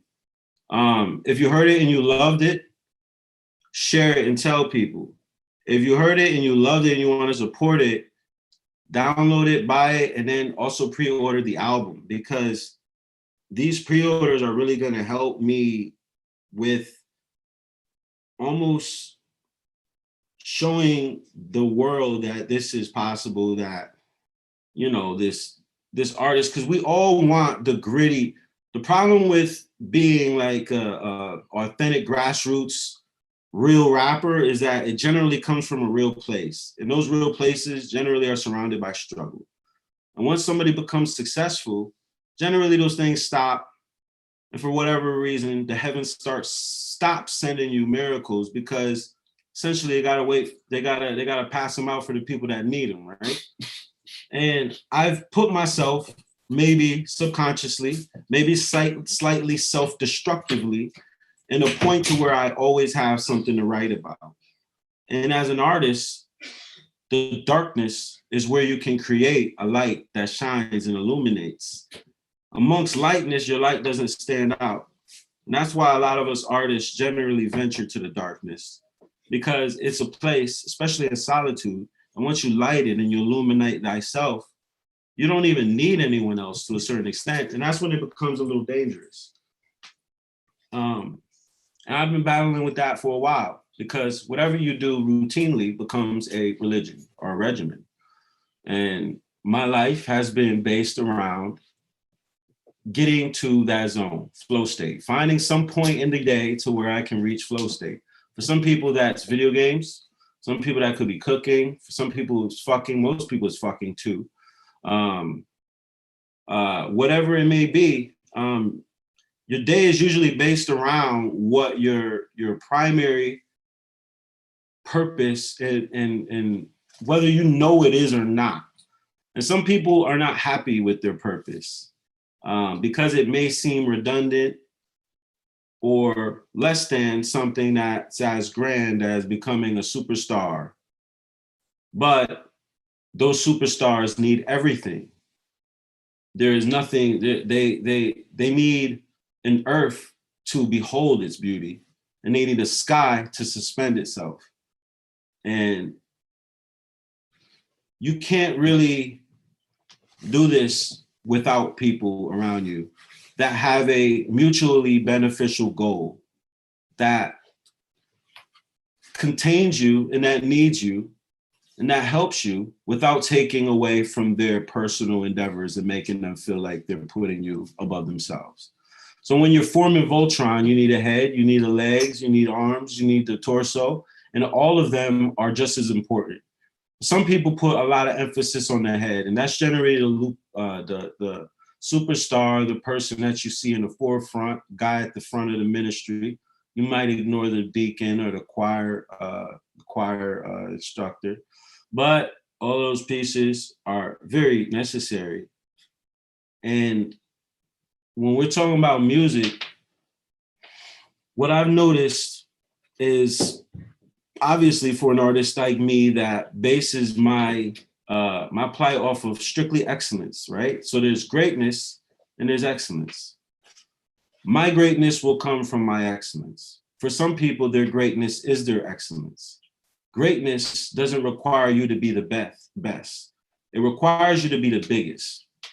And you could say that somebody's great, but they might not be the best. Like the best example I would use for something like that is take somebody like Muhammad Ali.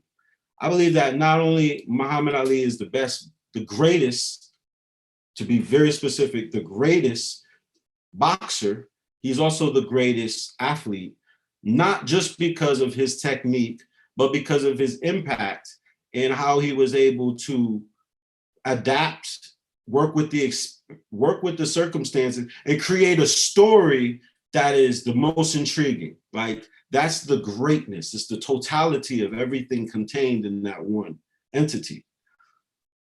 But excellence and being the best and the most skilled does not necessarily mean that you will ever achieve greatness. And this is something that I'm trying to break the mold of with my excellence.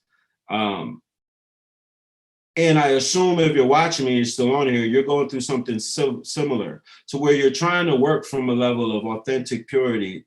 But it's hard. It's really hard when, imagine being a woman or, a model or an actress, and all the other women are getting, they're able to get surgery, so they're able to look better than you.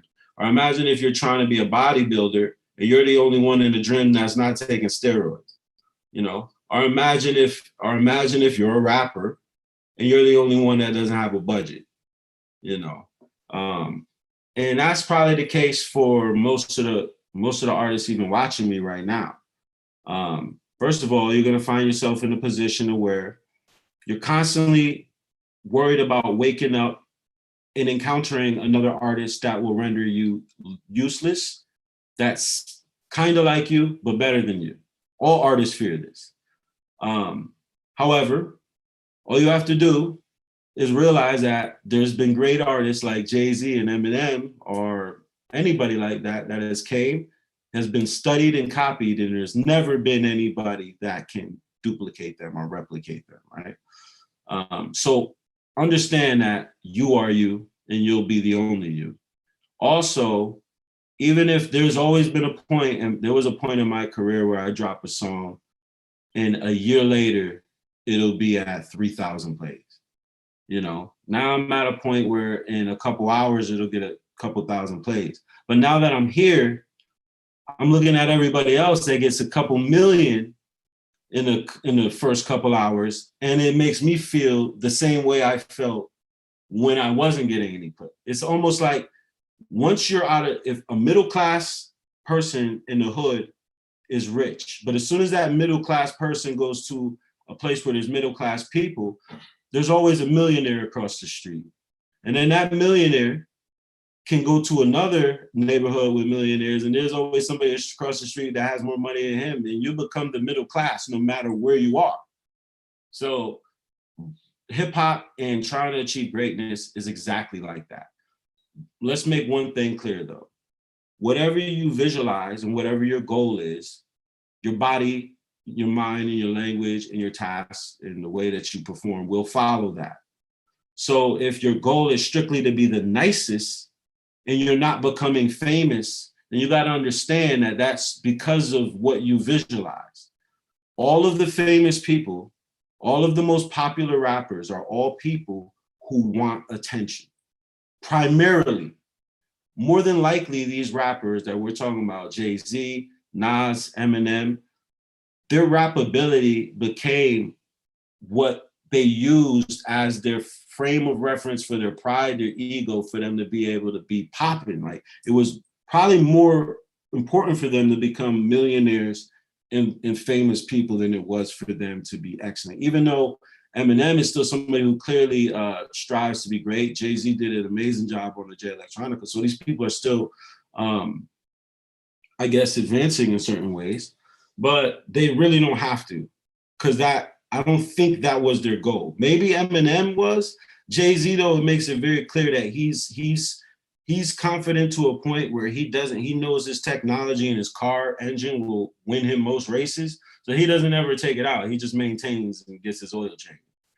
I'm somebody who spends his entire life in the garage building a car that won't be able to be beaten for 1,000 years. And because of that, I might die before it's built. And a lot of us watching right now are those kind of people, to where we don't feel like we can even step out until we're already at that point that we saw in our head where we're great, or we hear somebody else. There may be rappers that hear me and be like, oh, damn. But there's gifts you're born with. You could be born with a knife in your hand, but it's gonna be blunt until you sharpen it.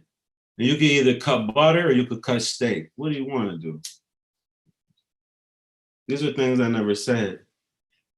I came with empty head and I left with plenty bread. Come on, dog! I'll make a wedding red.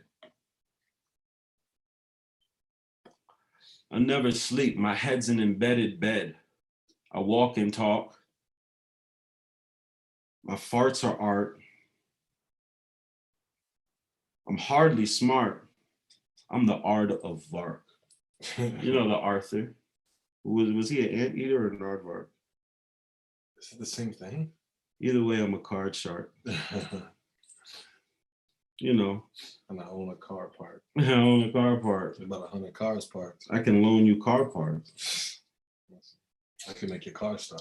Napoleon Bonaparte parts. You know, this is, you know, I shit sharp shards. I am a fartist because what is a fart?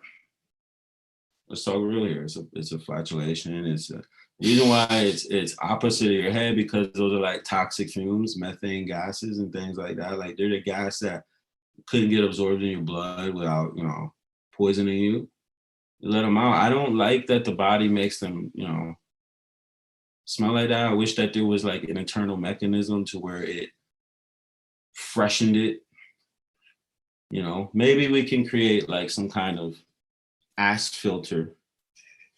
You know, I know they've done this, but definitely some kind of supplement that you can take with every meal that's 100% GMO free, that just comes from a flower somewhere that we haven't discovered. And you eat this before all meals and it makes your shit smell like better than the air freshener you would use to coat it. Dude, honestly, Levi's making jeans with deodorizers in the back Yeah. would probably be the most successful. Yeah, it would. Yeah, it would. You would need it through all the fabric, because depending on how you're sitting, that gas bubble is going to excavate on any feasible exit point. Which, if you're sitting down, that could be down your thigh. So if that treated fabric, Scotch Guard, you know, Febreze fabric is only on the ass part, yeah, I got you. If it's only on the ass part, it comes out of your leg, you know, you're gonna hear, you're gonna smell like eggs. I ain't too proud to beg.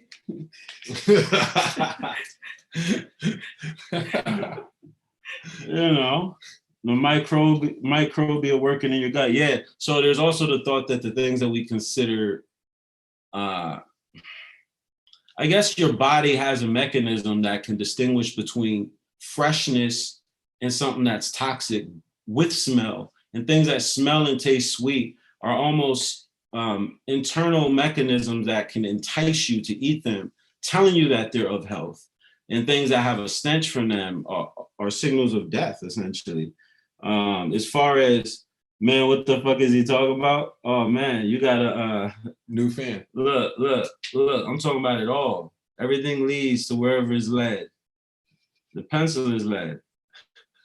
You know, She said put a dryer sheet in your jeans. put a dryer sheet in your jeans, man. It might be keeping you clean, dude. For real. Edibles all day. Yeah. Edibles, wet the bedibles. That's what I call it. Edibles wet. If the edibles good, you'll wake up and you'll wake up in all your glory. So, you know, fucking turn the mattress to a maxi pad. You know. Last time I saw my dad, he was in a taxi cab.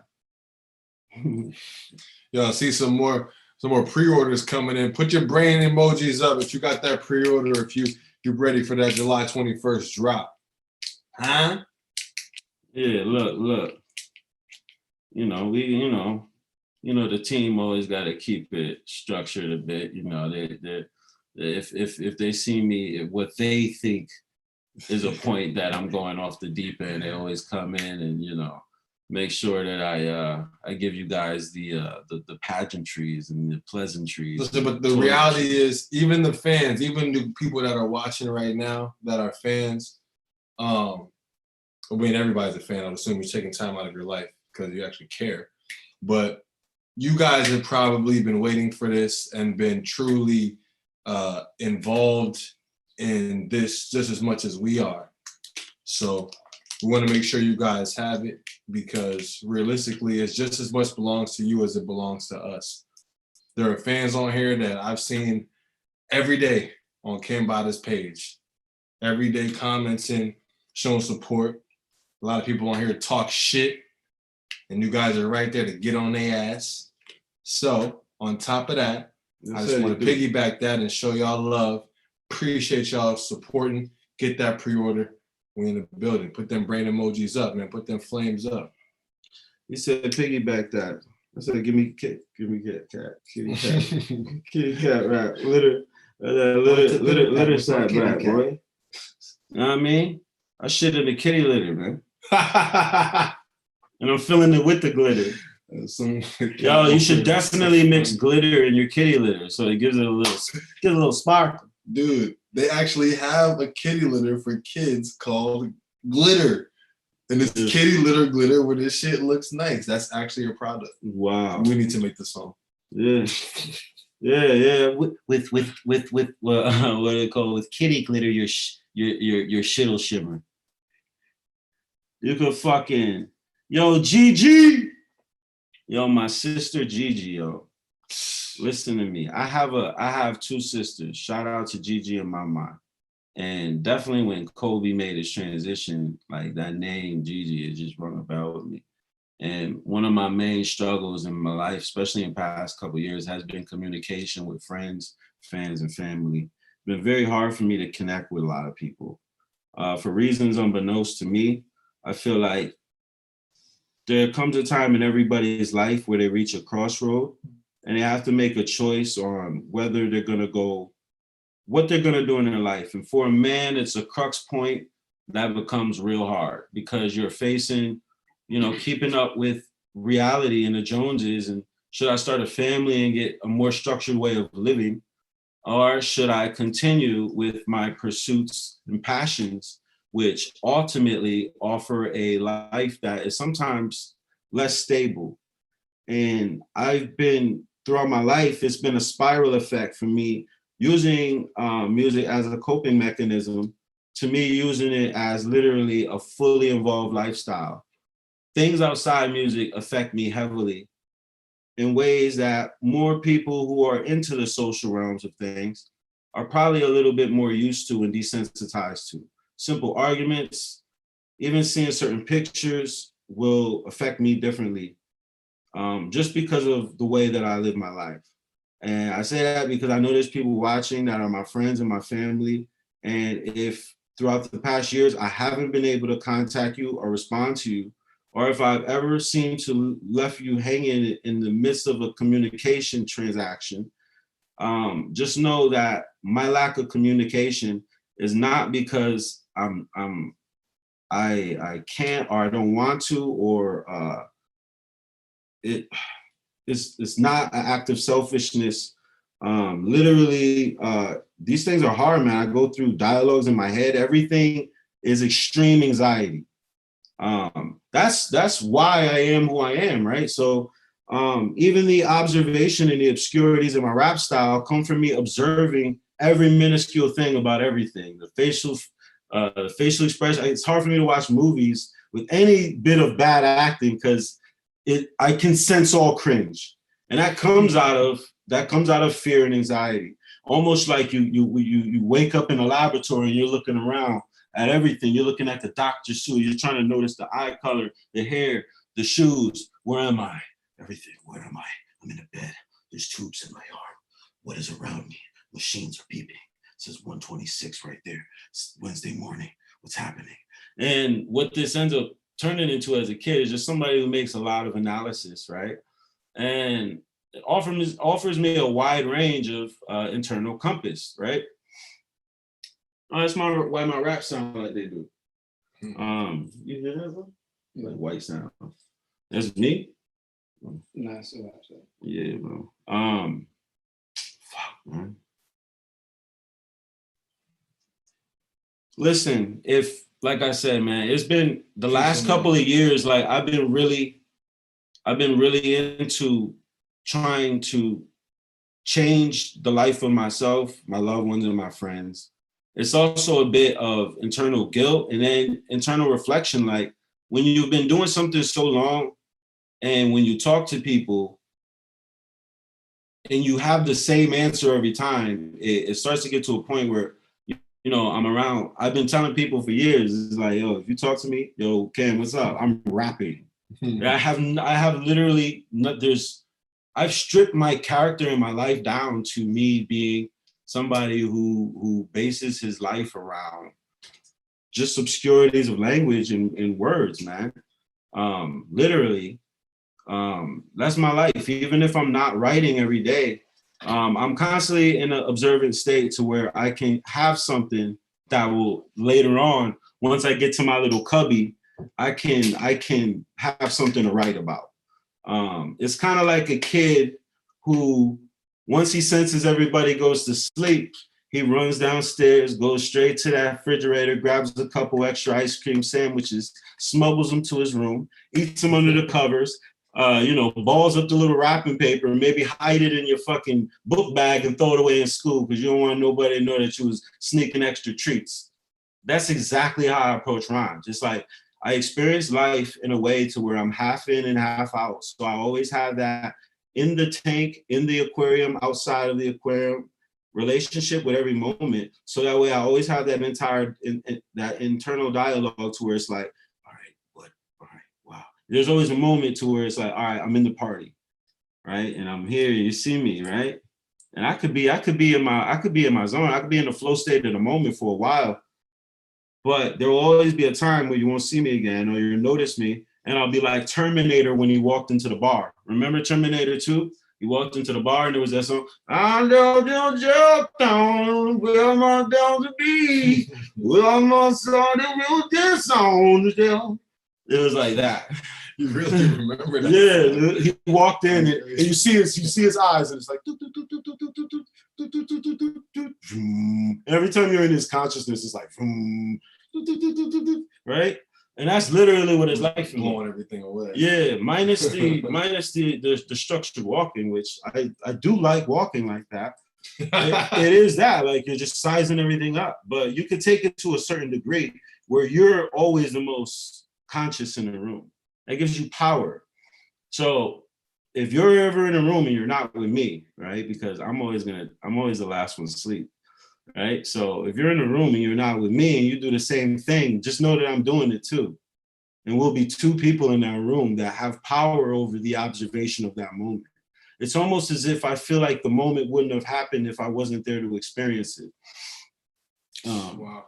Yeah, man. I mean, think about that. Maybe people aren't alive until you're seeing them. And that the moment that nobody sees you is when your consciousness dies.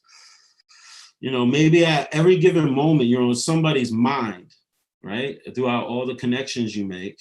But the moment that passes, every moment that passes to where you're not on somebody's mind is like a less heartbeat. And if like you're not on people's mind long enough, you will die.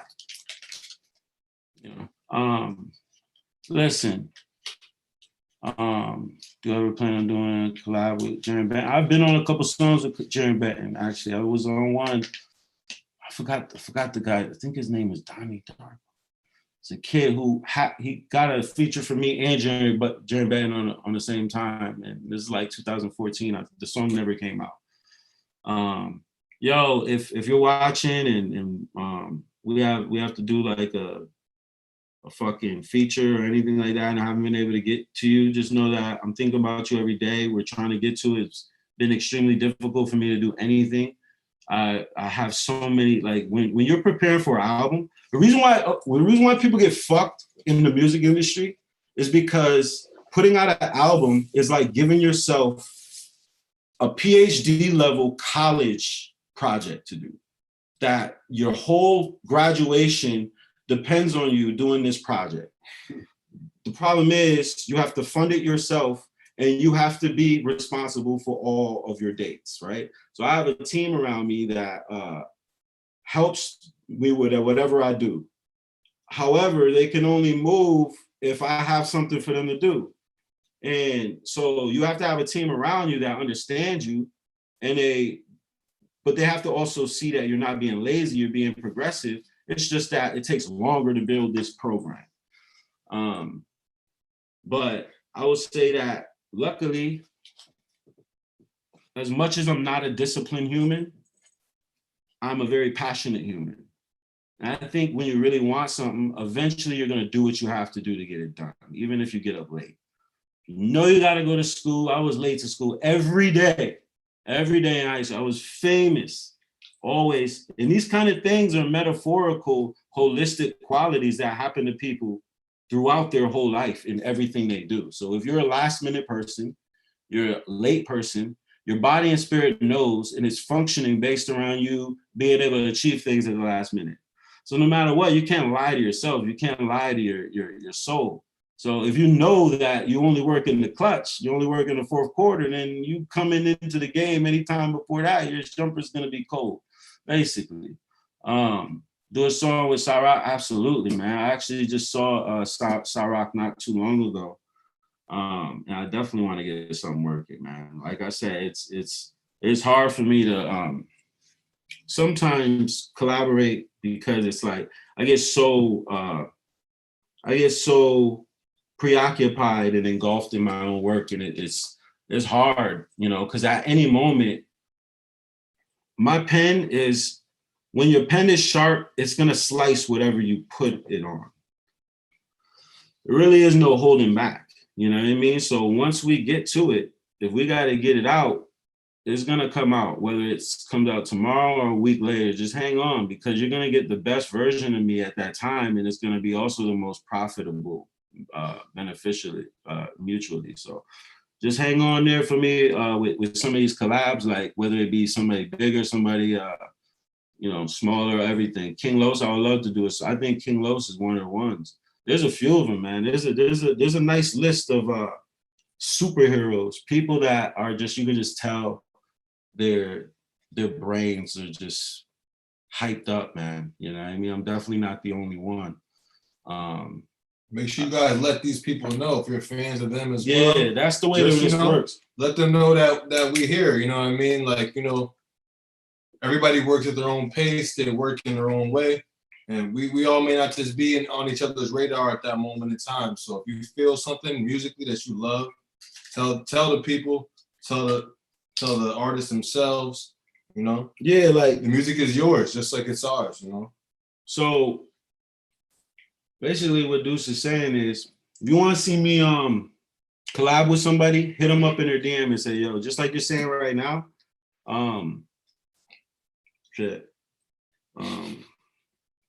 lips, right? They have a different level of moisture than the rest of your face.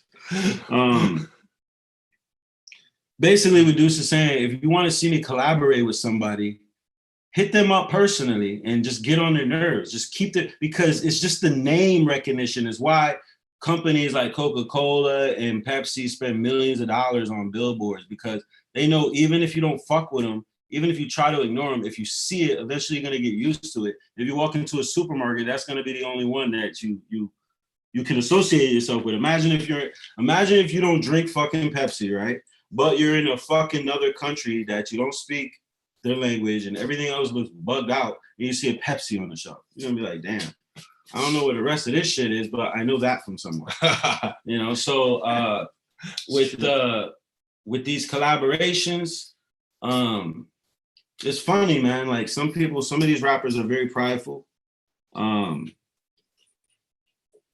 And they're like me in a sense too, where it has to be timing. Like everything I do, I try to put my whole into. If my voices, if I wake up and my voice isn't right, anything like that, it could turn it off. But hit these people up. Hit up Lupe. I need Lupe. So if I don't understand, like I need him to hear my music, even if it's just that. Eminem, obviously, Daylight, King Los. I mean, I'm seeing a few people mention in the comments, and just know, just from the general eye I'm looking, everybody is valid. And, you know, put that energy out there for the collaborations you want to see in music. It's not always black and white. There's business, there's recording, a lot of stuff that goes into it. So just put that energy out there, hit up your favorites and make things happen. You know what I mean? Because that's what the artists do it for. That's what we do it for. It's for the fans to, you know, to get insight into who we are as well as enjoy the sound. So whatever you're feeling, put that onto the energy, into the universe, and make that thing come. You know what I mean? Gigi, what's up? Love you. Yo, Gigi, we man. on it. You already know.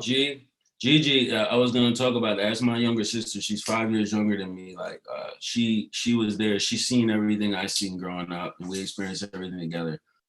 She actually, I think, foundationally, she's born just off rip, more musically talented than anybody else in the family, I'd say, just because her father was a multi-genius. And then she had the same mom as me, or our mom is like a very, very eclectically artistic, colorful human being. Shout out to Mama Sherry, love you. Yeah. And you know, mama, you know, I gotta get back home to see you guys. I was saying this, my little sister, so you hear how I rap. My little sister is I'm talking about just naturally so sick at music, just her voice, her rapping, her lyricism, her mind. It's like, you could tell that means that gene must have came from our mom, because it's the only like we have different pops. So like the fact that my sister is like nice, like I can't wait. No matter what, she has a deal. She's like, no matter what, she's the first artist I signed. No matter what, she is that.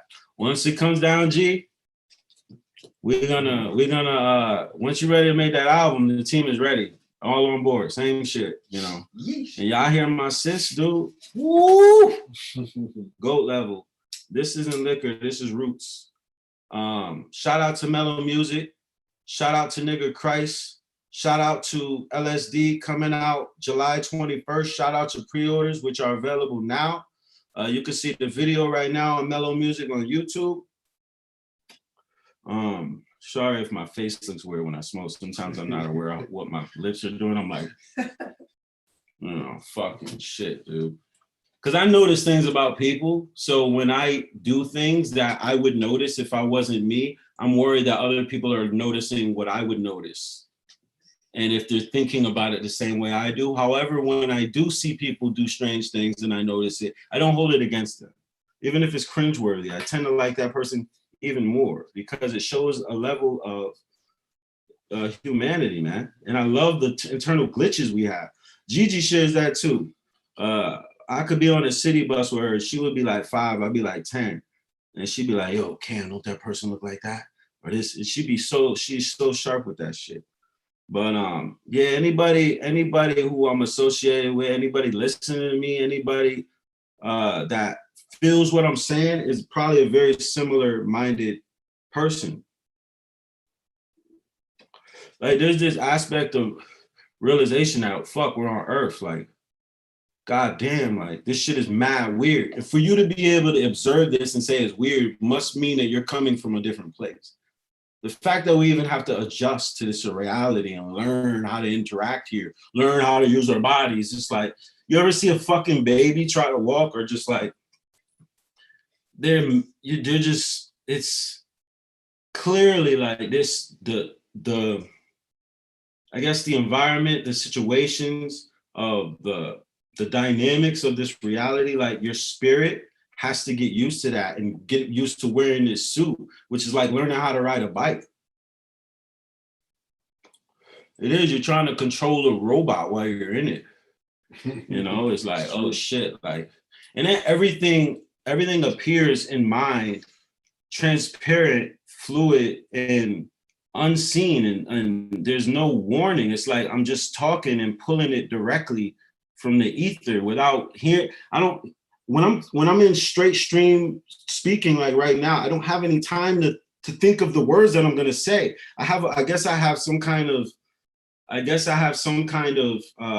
goal of where I'm trying to get to, and then my body and subconscious linguistic set fills in what I'm trying to say as I'm saying it. And you know, that's why you gotta. That's why they say reading is important. However, books are a form of technology too. So if you can get it just from, don't feel bad if you're not a reader, because a lot of people can extrapolate meaning better from listening. Because what are you doing when you're reading? You're looking at words, and then your internal voice is reciting them, and then your internal ear is listening to you say it yourself. Essentially, when you read, you're just giving yourself an audiobook. You're reciting it in your head. So if you can cut that out and go straight to an audiobook or listening to people that read, because what happens in conversation or with teachers, and the reason why they're valuable is because they can take a lot of information and break it down and make it easily digestible. So that's what I'm trying to do with these rhymes. So nigga Christ, let's bring it back. Let's bring it back. So nigga Christ, I said, I'm back from the death. I don't have to repent. I don't ask for the breath.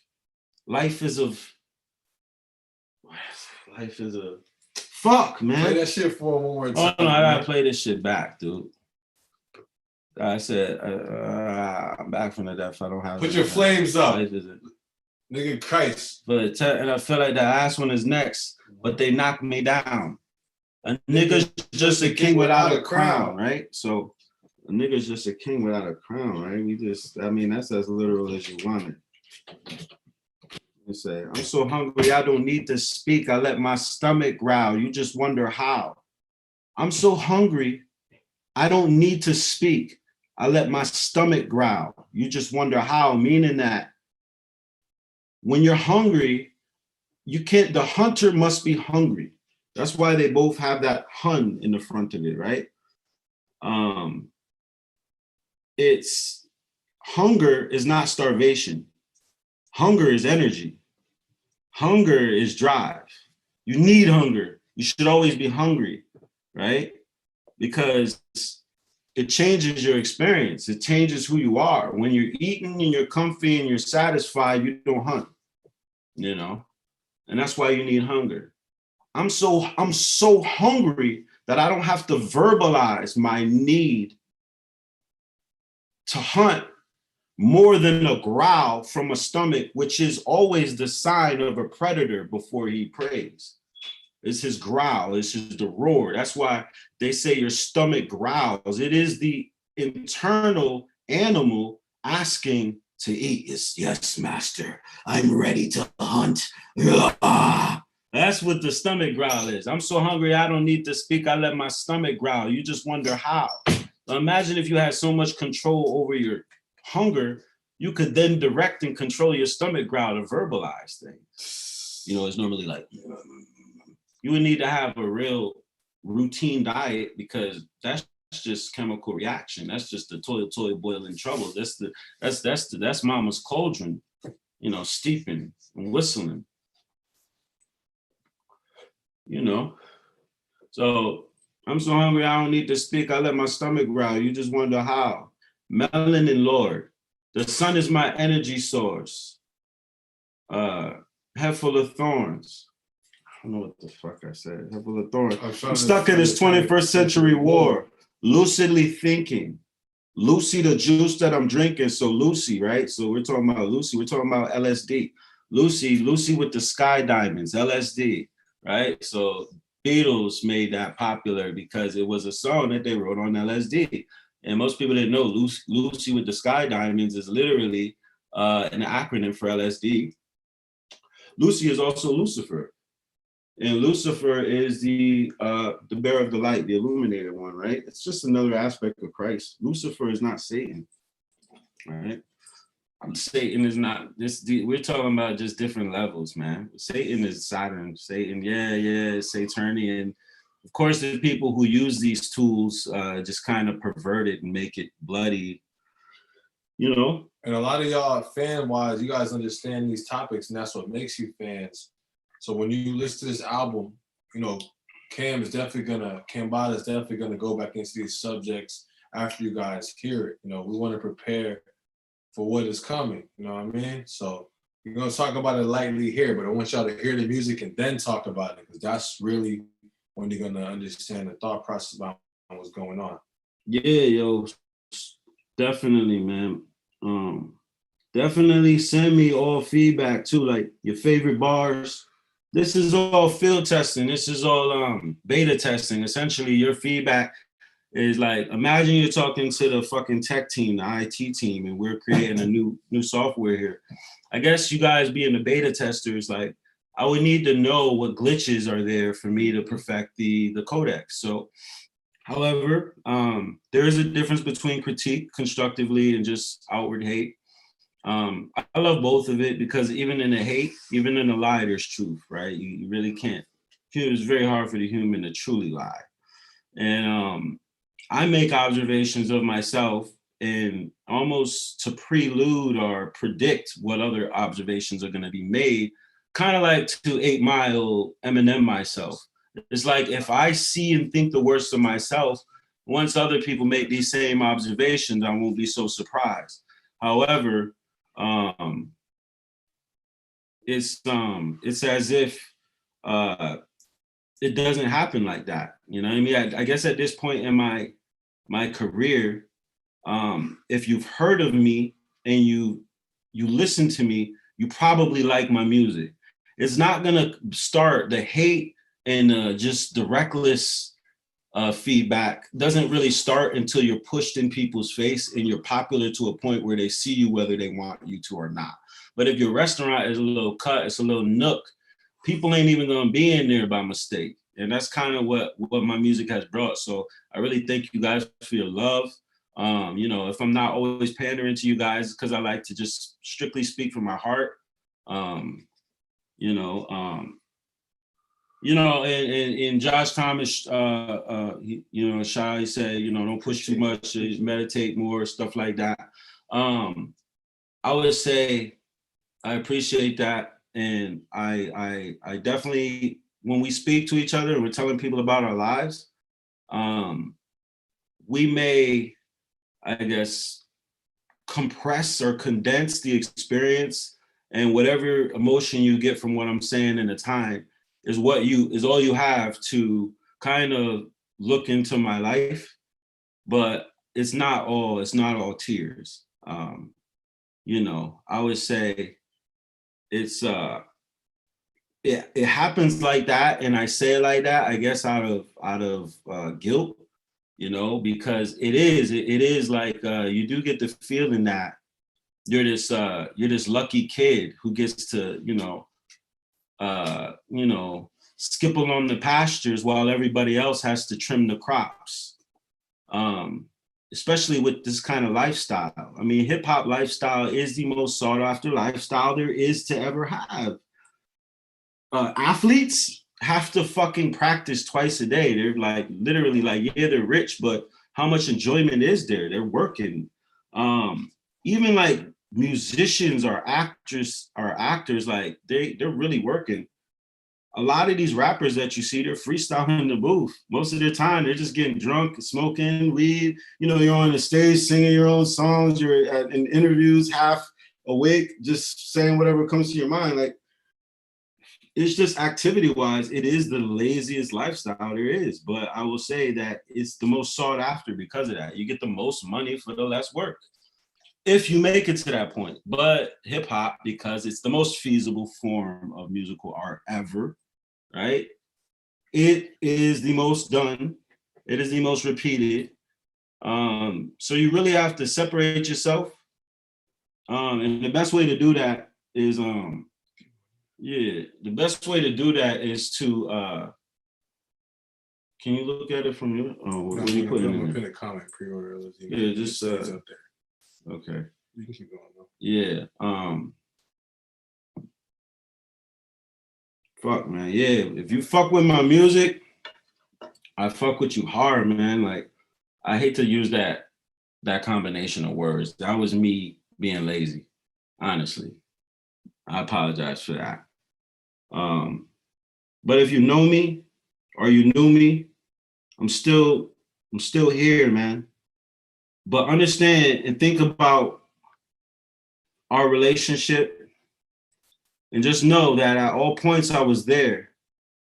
I was always in the back of my mind, knew that at some point I had to go out in that forest with my bag and my machete. And you might not hear from me in 20 years.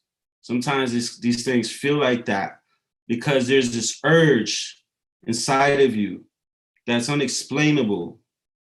And it's almost as if the deed is already done and we're being pulled to our goals. And we're offered a fake steering wheel to give us the illusion of control and decision in your ability to achieve your destiny.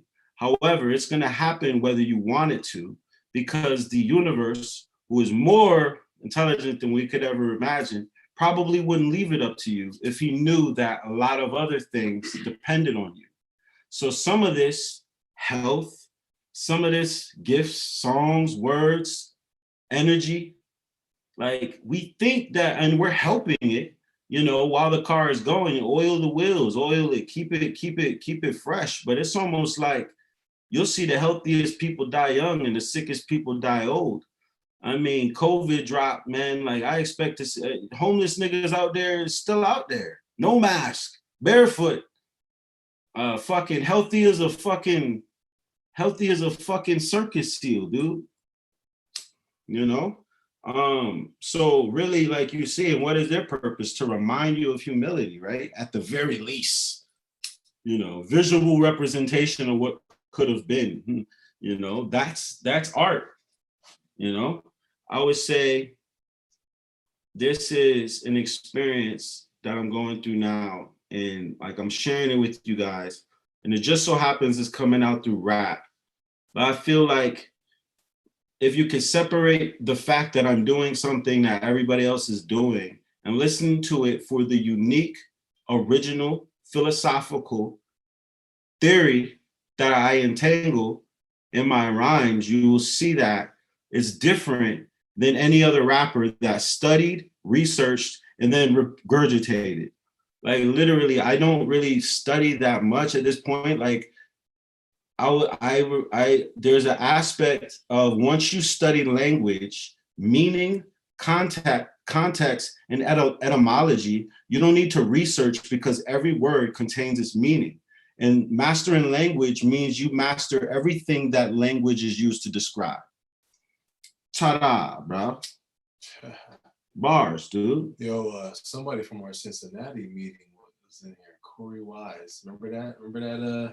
That's an LSD moment, actually. Remember that? No. When Cincinnati, we were walking around and we met. Oh yeah. One of them dudes is on here. Right? Yo, peace out. Just Corey Wise. Corey, yo, peace, dude. I do remember those moments, dude. Hit me up, man. I'm trying to contact with everybody, man. I wish I could just clone myself to just do other things. But even beyond him, though, that was a LSD. That's a legitimate LSD moment where the universe really looked out for us. Yeah, man. We was in the most comfortable place. We met fans. And it was really what LSD is about. Yeah, man. It's been this whole thing. This album is I would consider it my first album in a sense. Everything else, not to take from it, they all have the album. It was like I was coming to the point of creating the album.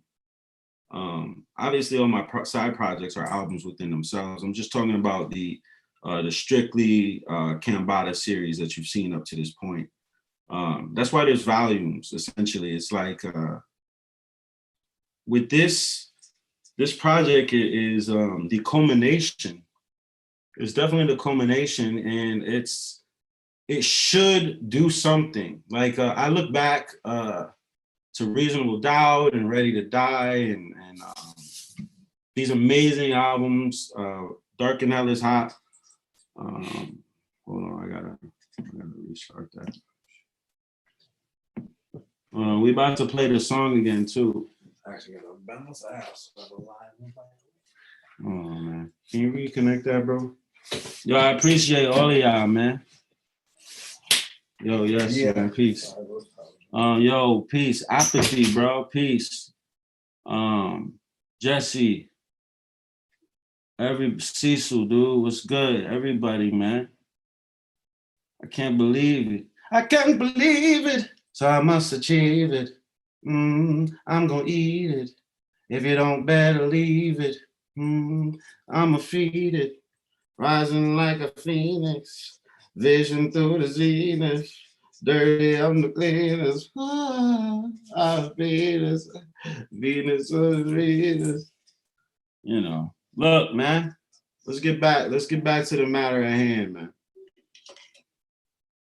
Let's bring it back to the matter at hand. The Mad Hatter is Can. And the Acura van. Like I these hats.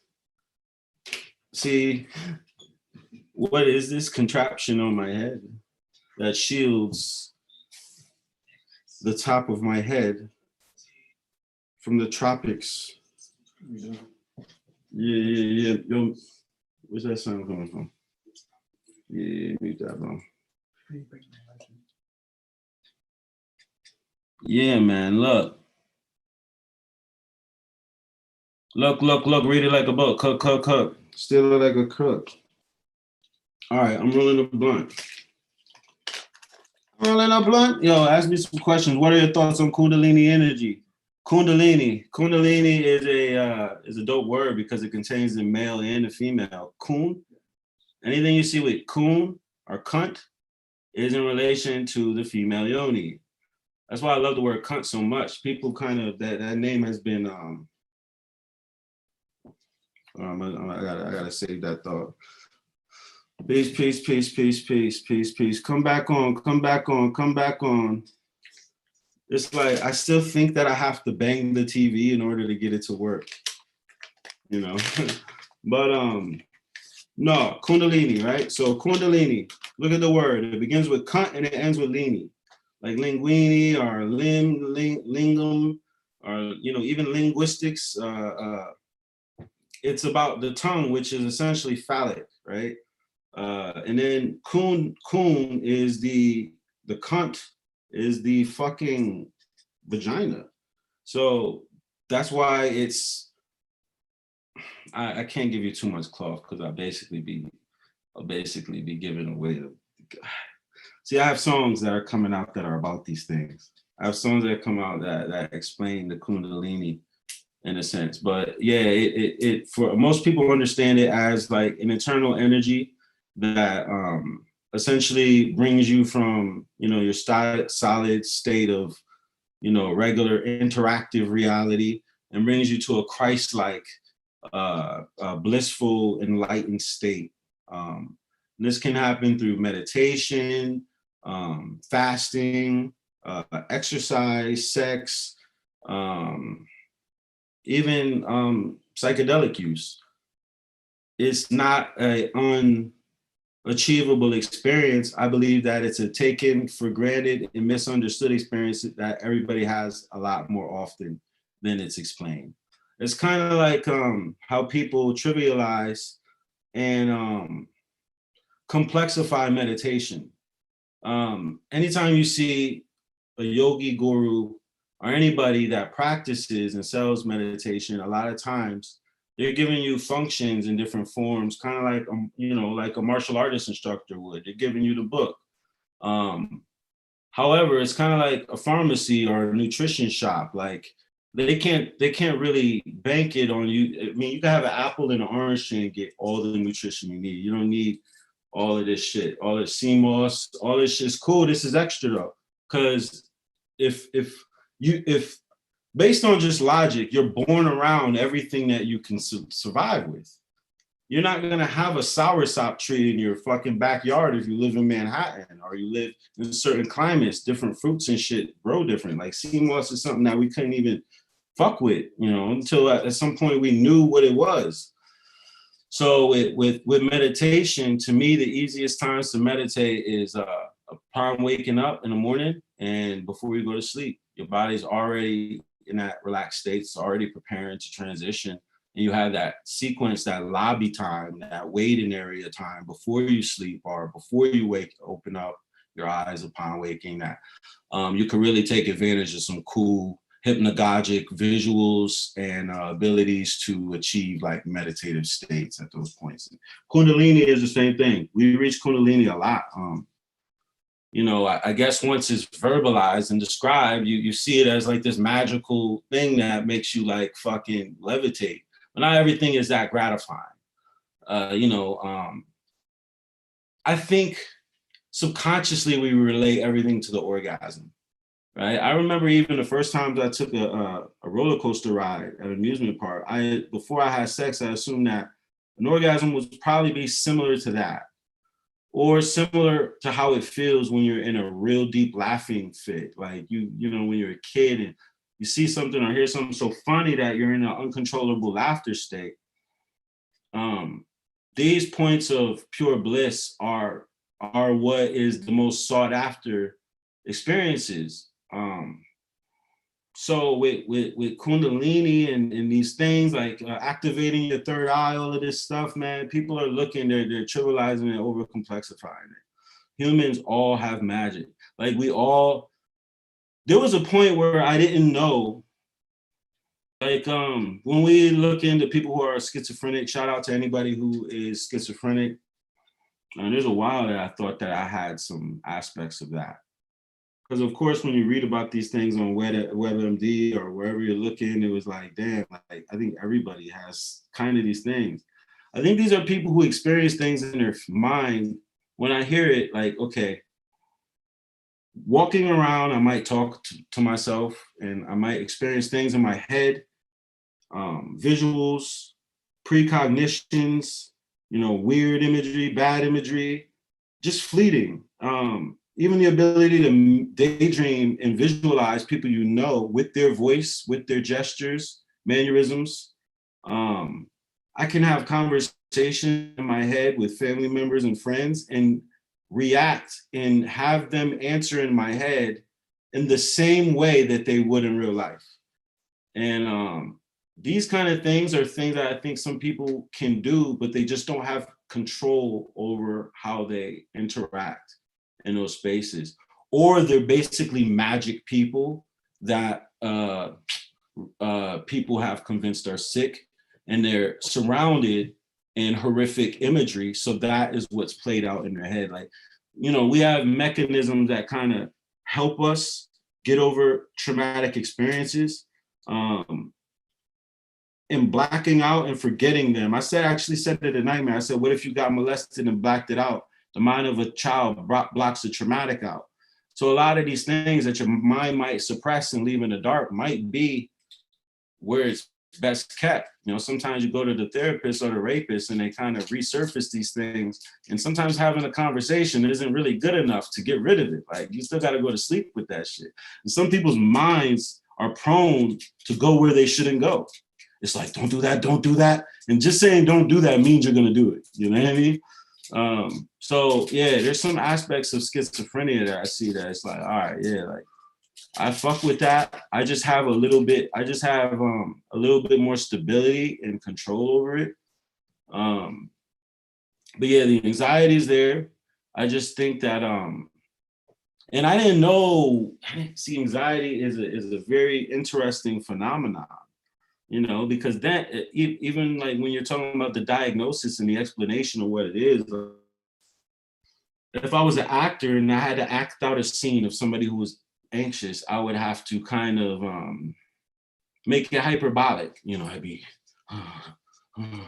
but it's really other things, you know what I mean? There's other things, there's other aspects of it. I'll see a phone ringing and get crazy ass fucking anxiety, you know, it's real easy like that. I'm trying to read everything, man, break down my favorite bars. Thinking of that, I mean, I have a lot of fucking bars, dude. Like basically everything's a bar. I would say in this song, it was like, so nigga Christ, right? Third verse, I said, I turn vices to virtues, right? So think about it. I was just talking about that. I turn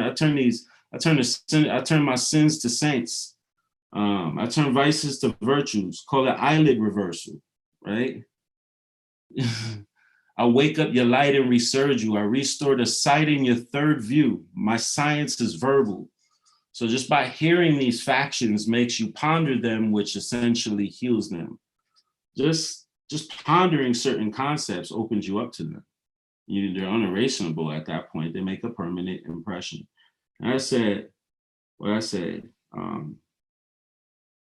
circle inside of a circle. What did I say? I said,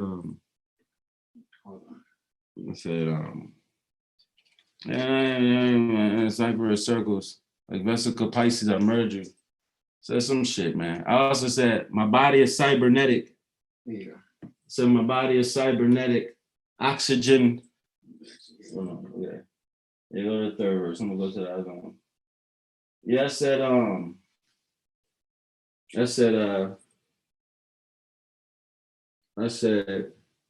from deep in the silence I birth you.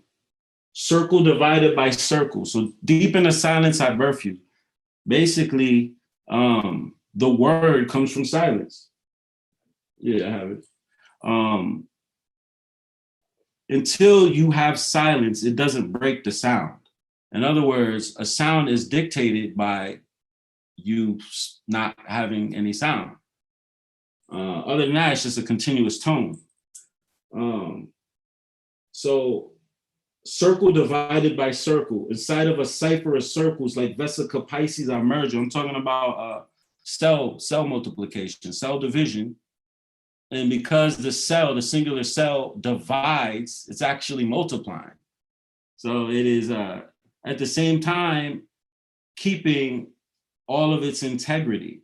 So imagine pouring out half of a glass, pouring out half of the contents into another glass, filling that glass up, and your glass that you poured half of is still full. That's how amazing human cell division is. To give you an example, you know, I'll reference, if I go into it, you can just tell me. That way I don't have to hold the computer.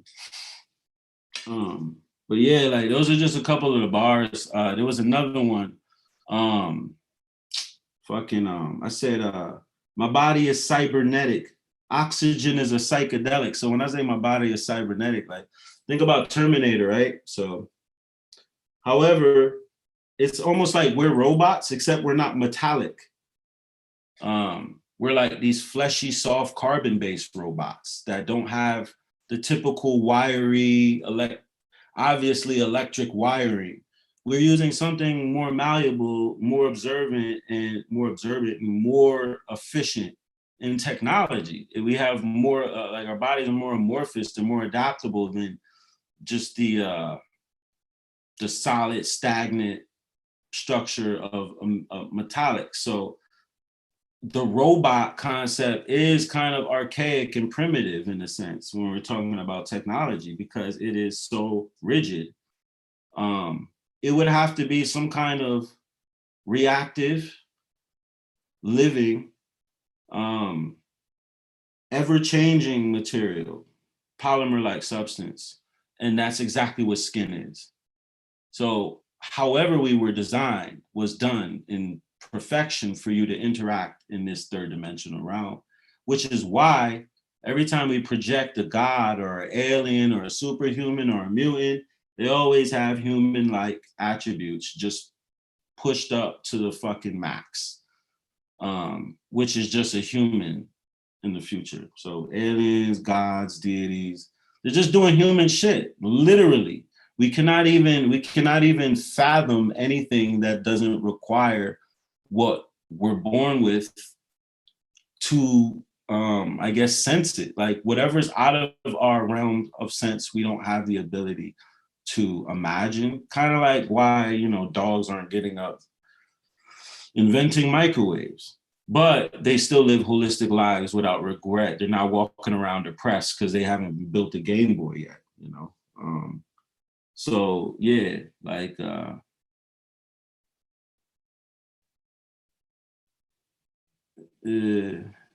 make medicine cough. Have you ever seen a flesh-covered skeleton talk? Did I say that? Is that my bar? Yeah, yeah. When did I say that? Bro, that is bars. If that's me, I think that's me. I make medicine cough. Have you ever seen a flesh-covered skeleton talk? That's just so fire, dude. Excuse me for fucking tooting my horn, but when you fall asleep at the wheel, sometimes your head does it for you, dude. Let's get back to the era. The Black Yogi Berra. Somebody really wants to know what movie your life would be. What movie my life would be? Matrix, dude. Come on, man. It was easy. Passion of Christ. Superman. What movie? Passion of the Super Christ. Passion of the Super Christ, exactly. Yeah, dude, that's what it is. I mean, it's a little bit more like Passion of the Super Christ in the Matrix. It's like I'm not, you know, it's definitely more Neo though, because Neo is that. It is the Neo Christ. Passion of the Neo Christ. Lion Legend would be another one too. Lion Legend. Yeah, I like that concept. I wish it was more detailed. Look, the movies like that should never end. And I think movies should have less point. I would like to see a movie like I Am Legend where he's literally just, there's no plot. He's just experiencing what it would be like to be the only person on Earth. Like, don't give me a love story. Don't give me a fucking death at the end. Give me a movie of this guy like, okay, if I'm the only person on Earth, right? I'm invading all the traps. I'm getting all the drugs. I'm getting all the food. I'm gonna immediately figure out, like, go to Area 51's basement. I'm going to the White House. I'm figuring out all the secrets. I'm gonna fucking live it up because I'm tired of these movies, these post-apocalyptic movies. They're too dark. Like, let's make a happy one to where, yo, like, it's just you and your family, your boy and y'all, like, yo, we the only ones on Earth.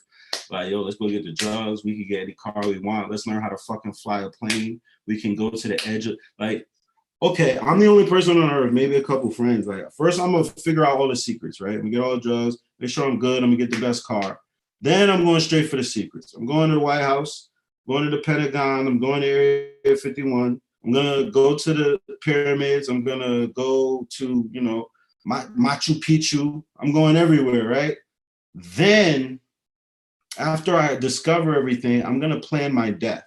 And I think my death should be either really exploring the Bermuda Triangle, or finding a plane or a way of transportation so I can take that shit beyond Antarctica.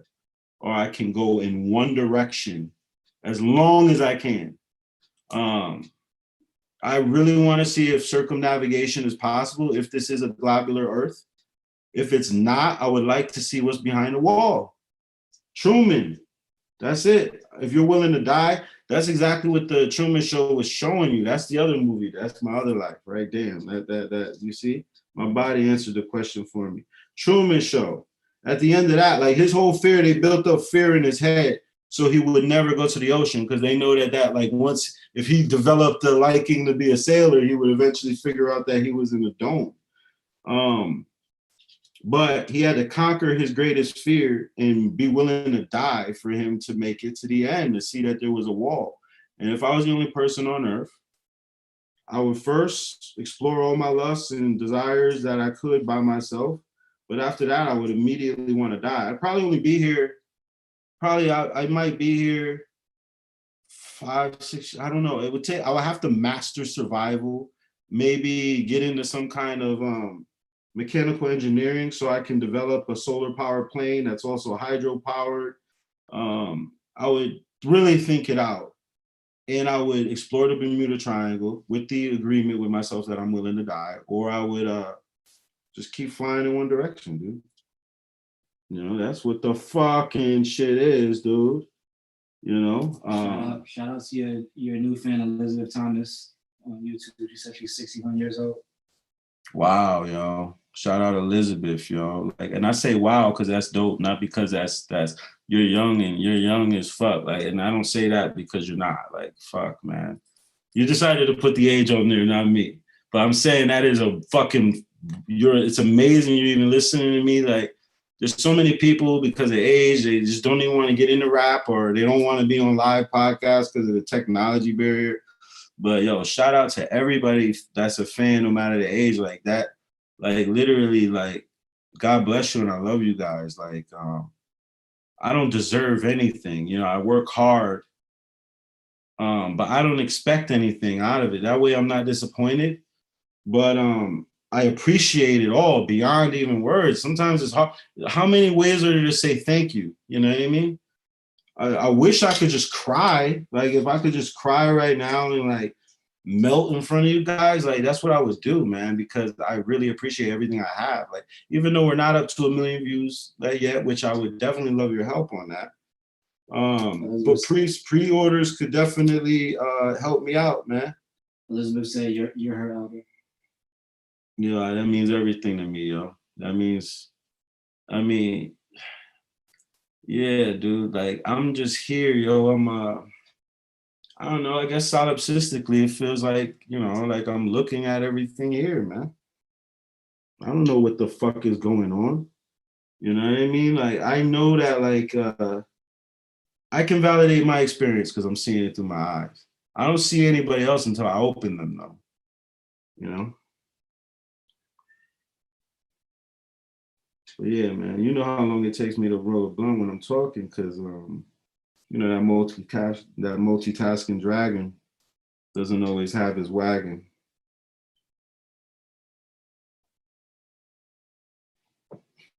Maxi, bring your bag of Maxi Pad and, you know, the Black Aladdin has a passion. Flying car pet. Have you ever had a pet in your car? They always get on your carpet, right? Mm-hmm. Mm-hmm. Yo, vibe with the tribe. That's why I'm alive. I just try to survive, get high, and then thrive. That's all there is. All there will be, and all there shall be. I like the word shall, because it's like shawl, which is what you wear around your arms, y'all, especially when you're in the Hebrew halls and you got on no overalls and your drawers falls because the waistband is bent out of shape. Mr. Me says, how do we pre-order? I don't know, bro. You tell me, dude. CambattaMusic.com. Go to CambattaMusic.com to pre-order. Buy it for your 2 sons and your 3 daughters. It only costs you about 33 quarters plus 33 quarters.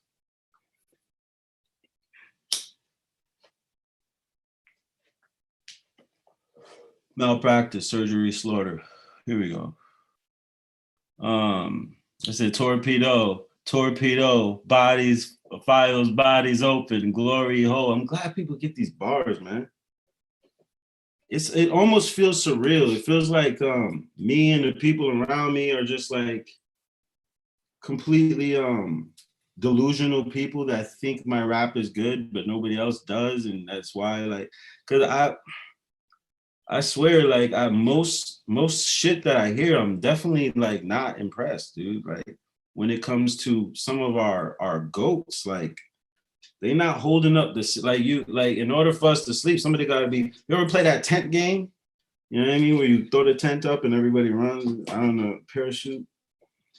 I don't know, man. I remember that as a kid. You know what I'm talking about? You ever had one of them big, colorful? Yeah. What the fuck was that? I have no idea. Why did they play that with us? Grown-ups, dude. Like, once you realize that grown-ups create cartoons in schools and shit, you're like, dude, what the fuck are you trying to do?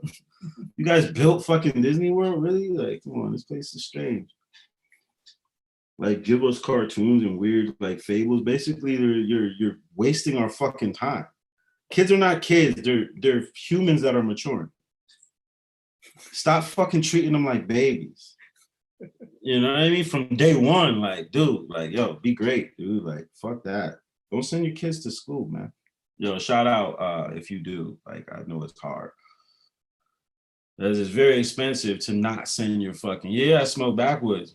I only smoke backwoods and papers. I practice health in certain ways. Not all of them. The longest nigga, the people who live the longest on earth never have good diets. You see them on the fucking Vice documentary, smoking a cigarette, eating fucking hot sauce chocolate bars, dude. It's a mental thing and it's a spiritual thing, you know. That's what gets you. That's what gets you going. You can make it just off spirit. You ever see that one crackhead in your hood that's just like, they got so much personality and so much charisma, like no matter what. I just got in 5 car accidents. Oh, I broke down, you know, I just got kidnapped. Oh, like, and they're still living because it's an energetic thing. Your body just knows to keep regenerating. You know, I guess it's like the nucleus is like the sun up in space to where it doesn't eat. For whatever reason, it's like as close to infinite energy like that you can get, man. Oh yeah. I'm sorry, I was what do you call it? Fucking eliminating a burp from manifesting. You're muted. I wish I could like somehow have full control over my body to where I can convert, somehow I have a mechanism in my body where if I have to flatulate in public, I could then take that air, like distribute it to either exit my pores completely, totally like with the same amount of air through my pores, like so it just goes. And because it has to go through your body, it naturally filters out the odor. You could convert a fart to a burp. Shit to throw up. If it wasn't that nasty, you should be able to do it. I mean, it's a hard thought. Like, you guys gotta really take off the sensitive shit, bro. I'm tired of humans being so fucking sensitive, dude. I have no, look, man. Like, first of all, you know, I love humans, I love people, whatever, you know, happy day. But humans gotta stop being so fucking sensitive. You know what I think it is? I think people are sensitive to be heard. I think it's like you're looking for something to complain about, you know, because it makes no sense. Like, we were just talking about Terminator. That's a movie where this guy is literally walking in the police station and bodying niggas. Like, you know, even women watching chick flicks. They're watching women getting cheated on and men acting like dogs. They're literally re-experiencing their greatest fear in front of their head. Like, so don't get mad at me. Like, movies are way worse. Not that anybody is. I'm just kind of pre-warning you. But because I might say some shit that you guys kind of cringe at because you wouldn't say it yourself. But yeah, dude, let's explore it all, man. That's the reason. First of all, also I want to say that I do not irresponsibly use psychedelics. I hardly do them. They're very serious. It's a very ritualistic, spiritual experience for me to do psychedelics. I go all. If anybody's ever been around me while I'm on psychedelics, I go. Like, it definitely has an effect on me. Maybe like medically, I probably shouldn't be taking them because I do have a sensitivity, but I noticed that it gives me very exceptionally unique experiences in the realms of everything that you can imagine, from psychic abilities to magic to, you know, precognition. It was like a spiritual journey to get there. I believe that you could go to the door of the mystics, but they look through the peephole and they only open their doors if they think that you are going to carry their message in a way that suits them. It's almost as if genius or creative thought is this energy of force that uses you. And it chooses you because of the way that you prepare your mind and body to receive it. And then once it doesn't need you, it leaves you. It's a very neutral force. And that's what we're dealing with here with nigger Christ, man. Even in just the meaning of that, like we see it all the time. Like in every facet, there's a Christ. I was on ESPN, and because they don't have sports, they've been broadcasting this game called Cornhole. If you're not familiar with that, that's that game in the back of the bars where you throw the little sand sack in the hole. That's an actual sport where people are like really good. These guys are literally throwing that bag inside of that hole with precision from like 60 feet away, underhanded. Like the person that's the best at that, that's the nigger Christ of that. You know, Michael Jordan, Mike Tyson, every facet, every sport has that figure where it's just like they become the logos, they become the sigil, they become the idol that represents it. Before there was any sports or art, there was life. And that's where you get like Buddha or Jesus or whether these are real or not, they're kind of like Superman or Michael Jordan stories to where, oh, this is the Jordan of life. You know, he just had this shit down. Like, oh, this is somebody who woke up and from the cradle to grave, they were able to master the facets of breathing, having a body, getting rid of, unwanted lust and desires. We all know this. I think our internal voice, our intuition is that. And chances are there'll be some humans that are born that have a little bit more control over those things. About to hit the 3-hour mark in 5 minutes. What is it, 11:11? We'll stop in like 20 minutes. Mm-hmm.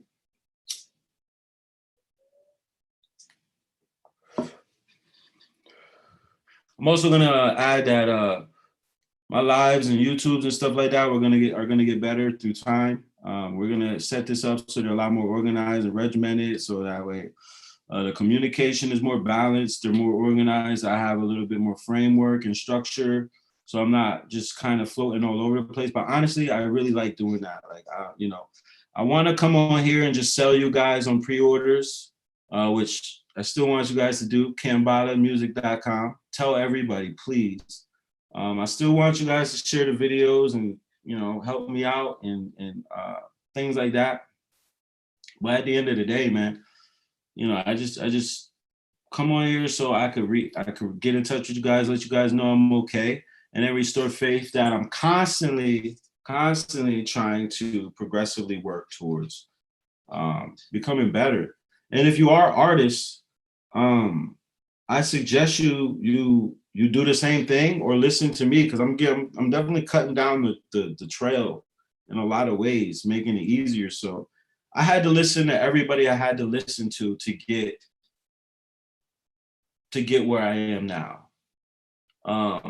But that means that I'm a culmination of what I thought was the best attributes that attracted me to those artists. So just listening to me and absorbing what I'm doing is like taking a lot of the aspects of them and having them in yourself. Kind of like one of these super tonics, where something like this has cayenne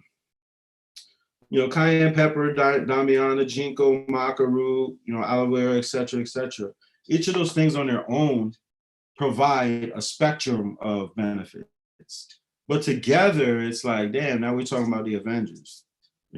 That's what an album is too. It's essentially chapters in a book and like I'm so excited for you guys to experience LSD. I've been working on this project for 4 years. It's been blood, tears, sweat, dream tears. You ever cry in your dreams? It's like, damn, it's like you ever look at the sun in your dream and wonder, does that have the same physical law that the one external to your body does? What's illuminating your dreams? Come on, baby. What am I breathing?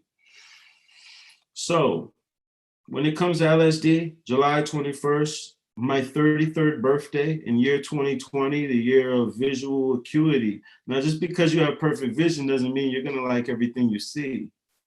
Sometimes if you lived your life looking through a blurry lens, once you see it in its full definition, you might not like what you see. Now you're noticing the wrinkles. Now you're noticing the flaws. And that's what 2020 brought to the surface. number one, you realize how vulnerable that humans are as a whole, as a mass, how easily it is to shift everything, whether it be authentic from nature or it be something impressed on us from a higher hand or a darker hand or a hidden hand. And we got to realize that, I mean, like, what is your experience here for? Like, you know, that's what this time is really showing us. You know, God bless everybody who's passed during these times. If you lost people before this or after this, because death is death. Doesn't matter how you die. It doesn't matter if you die getting shot in the head or you die, you know, crossing the street, you know, and a car hits you. It's the same result, which is a gift, because pain is remembered and it's a retrospective feeling and alert system. You don't get that when you die, though. Death is bliss. And anything that gives you any experience even close to the bliss that's experienced during death, understand that it involves death. Just like an orgasm, laughter, crying, tickling, laughter, cry, all the same thing. Tickling is the aspect of pain. Pleasure, orgasm, that's why it sounds like you're crying for your life. It sounds like baby birth if you're doing it right. You know, it's obviously the inverse faction. You know, so this is what we're talking about. Come on, man. Yes, Michael Jackson's gonna be on LSD. LSD is unfair. LSD is like somebody taking their creative player and just putting all the attributes up at once. You know, imagine just knowing that, like, you did it, bro. You know what I mean? Like, from an artistic level, like, once you can express yourself how you want to express yourself, it doesn't matter the measuring tools outside you, because that's the point, is to take what's in your mind and say it in a way that whoever hears it sees it exactly how you said it. That's the function of language. So it has to be both, it has to be simplistic complexity. Essentially, the complexity as the color in its most defined form, and the simplicity makes it easy to be replicated in another person's mind. Let's explain these bars for a second, and the fact that I've never heard them. You know, yeah, I'm back active, you know. I'm back active. I'm back bastard. I'm on a flat mattress doing backflips. Backflips with your front flips. See, a lot of people do backflips. Now a lot of people do front flips, which is a little scarier. I want to play Nigger Christ one more time, so we can vibe out to this. I want y'all to, while this is going, if y'all got any questions about bars, we got like 15 more minutes, 10 more minutes. If y'all got any questions about bars, anything, let me know, hit my DMs. If I'm working on features with an artist, you know, thank you first of all, and thank you for your patience. We're gonna get to everything. Obviously, if you've ever experienced putting out an album, you know, it is not easy.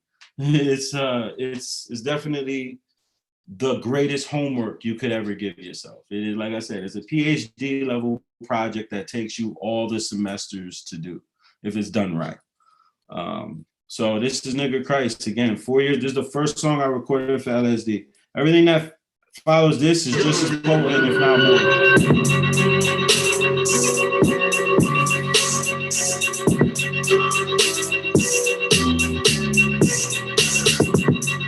I'm back from the death.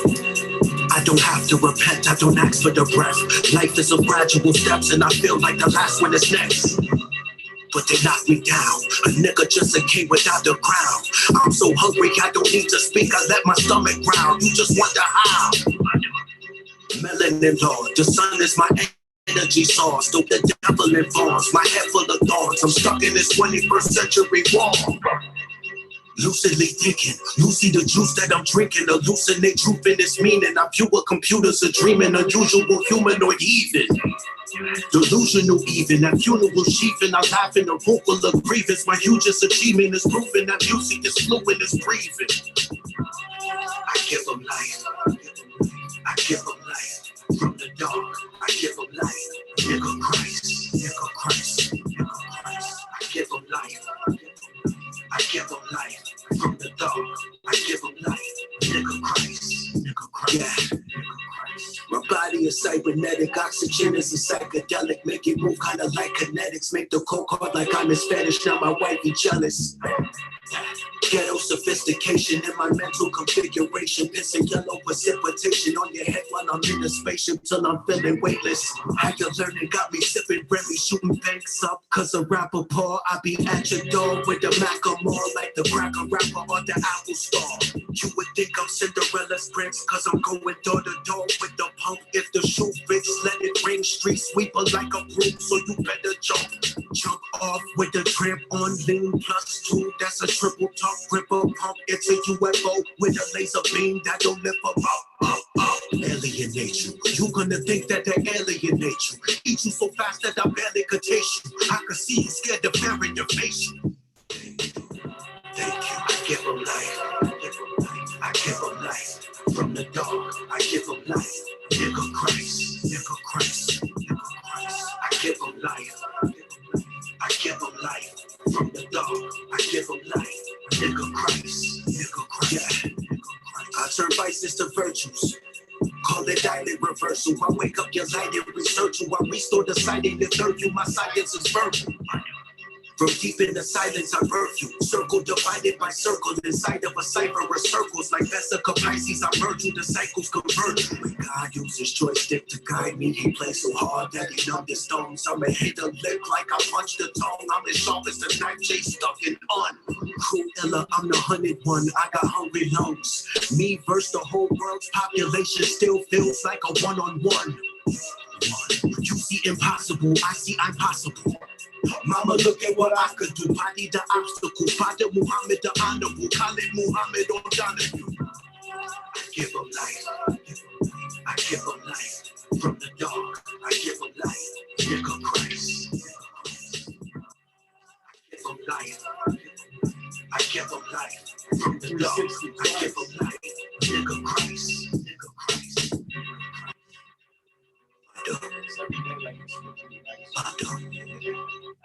Every day.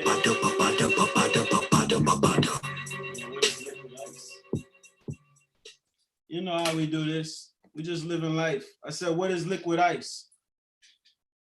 What is Dick to Dykes? Experience Christmas twice. This is life. They don't go together like snitch and ice. But I do go together like Spicks and Rice. Come on, man. This is my tradition. Flight, my, dipped in, what's that stuff? Ice, dipped in ice. That's meth, dude. Never done meth. I don't do the destructive drugs. I don't fuck with those, man. Meth. I try to stay off the amphetamines as much as possible. They just really fuck up my sleeping schedule. I do like Adderalls. If you guys have a connect on Adderalls, hit me up in my fucking DMs, dude. Hit me up in my DMs, dude. I remember there was a time where you could get like some real pure MDMA that can kind of simulate the experience on fucking Adderall, but those fucking doctors figured out a real good methamphetamine mixture that you could build a house in 3 hours, man. But I would not expect you to do that more than like once or twice a year, because it does shift the way your brain works. And it does make you emotionally basically redundant. You're not able to really interact with humans. You act in a robotic sense. Anything that you program your mind to do, you do that until you just die, basically. It's like, fucking, you're a malfunctioning robotic fucking vacuum that keeps running into the wall, dude. But nigga Christ, dude. I said, mama, look at what I could do. Body the obstacles. Bada Muhammad the honorable. Khalid Muhammad on Donahue. Have you seen Khalid Muhammad on Donahue? Is the most. That dude spoke with such clarity and direct meaning that it was beautiful, man. That guy glowed when he talked. I really love people who can speak in those straight, crisp streams of thoughts. And I'll hit them. I'll get them. You'll hear me say a bar sometimes when I'm speaking, and it's like, damn, where did that come from? It was uninterrupted. But then soon after that, I'll slope and I'll hit a dip, I'll crash, and then I'll say like, yeah, motherfucker, y'all, yeah, that's what it be. And that's me, basically. That means my mind just slacked off. Because I should be able to keep going. It should be like an Alan Watts audiobook. Which at first I thought Alan Watts had a British accent, but I actually realized that he just has a proper American English accent, which is actually an accent. When you see those movies and you see, hello, it's like, and at this moment I knew. It's kind of like, it's almost like this. It's hello, Senator. How do I, you know, shit like that. It's not exactly a British accent, you know. You know, come on, man. Like, look, please, some of my music, some of the content sound demonic, satanic, whatever you want to use to describe it. I'm here for the magic. Magic requires you to not be scared of the elements. Blood, sex, death, darkness, pestilence, murder, rape are all things on the opposite end of the spectrum that when spoken about doesn't mean that I experience them or I honor them. It means that I'm having clarity in my ability to express myself and also reflect the world around me, which this experience here on this planet seems to be as if it's mostly tension and mostly pain and mostly obstacle. And the point is to find the light amidst that and be able to find a zone. It's the point of this. If it was pure bliss, it would be death. And that, you know, and that's why that shit is it's the most sought after fear thing that there ever has been, man. And I'm definitely fascinated with it because I've had run-ins with it and I've seen people that have done both, you know. And darkness is that. Isolation and solitude is that. Interaction is the only proof that we have that this experience here is real. It's the reason why we interact. When I'm saying things to you and you agree with it, means that we just made an agreement that how I'm experiencing this is kind of like how you're experiencing this. And if I think that you're a stable human being, then I can trust that your analysis of my analysis is true and honest. Right? You know, sometimes when you're right, you're the only one left. You just went in real quick. That's it, man. You go so far right, you end up on the left side. I mean, that's if we're talking about a globular, cyclical experience. Nothing's really endlessly linear. Everything, even the straightest line in the world has a spiral effect when you zoom enough out. It's the only way for you to utilize space. One continuous straight line doesn't occupy as much space as an infinite spiral that once it becomes too dense in one area, it then descends or it ascends. Now you're using all the space because I would spiral up, and once it bottlenecks, I'm gonna spiral down into that bottlenecks, and then I have some kind of hourglass. And we're talking about time. I fill my hourglass with powdered hash. I didn't even know that an hour passed. But what's inside this Cham Clowder flask? Drank an oyster and swallowed a pearl. No homo. That's what I would say if Bada's a girl.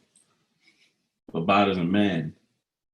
Walk around, came out of the sand with God in my hand, concocted a plan. Play hot potato, but I'm dropping a yam. Have you ever made a sweet potato pie with a candied yam? Have you ever met a woman and gave her a free test for mammary glands? I don't think you have cancer, man, but you do have large areolas. Basic burnt plates are pancakes if you cook them too long. You look good in a thong. Life is repetitive like the hook in the song. You cooked it too long. The steak was rare. Now you cooked it. Now, every time the steak appears, it's like some kind of ancient deer that's fossilized its bones. Bada arrives at homes with golden flasks and diamond dandruff brushing off my shoulder and feet of family. Cambatta, man, the seed is handy, especially when you have to reformulate and create a new agriculture. Agriculture is an aggravated culture. When you aggregate something, you basically move it. You kind of give it reason for movement. It makes it understand why it's breathing and what it's in tune with. Is it the sun? Is it the moon? Is it the earth? Is it the room? Is it the penis? Is it the womb? Is it the pleasure? Is it the doom? Is it the weed or is it the shroom? I can complete it, I would assume, but I needed to give you a tune. Nigga Christ. What happens to that boy in the Christmas story when he licked the ice on the pole? I think it either stick his tongue or his lips were, and then he had to kind of spit to re-release it. I would use warm spit and then I'd make it heated, get my tongue back. This is young rap, nunchuck rap, gun clap, one lap, pass you twice, pass the spice. That dab was nice. I was dabbing before the dance was. In the cabin, where Paul Bunyan and his mans was in the camp, camped up with the plants, yup. Ayahuasca in a cauldron. You see body in his motion, spiraling and coaching from the sideline. While I'm in the game, I can do two things at the same time. While I'm in the lane, I can also fly and be in train. I'm trying to maintain at the same time I'm cleverly dying. The melody's crying.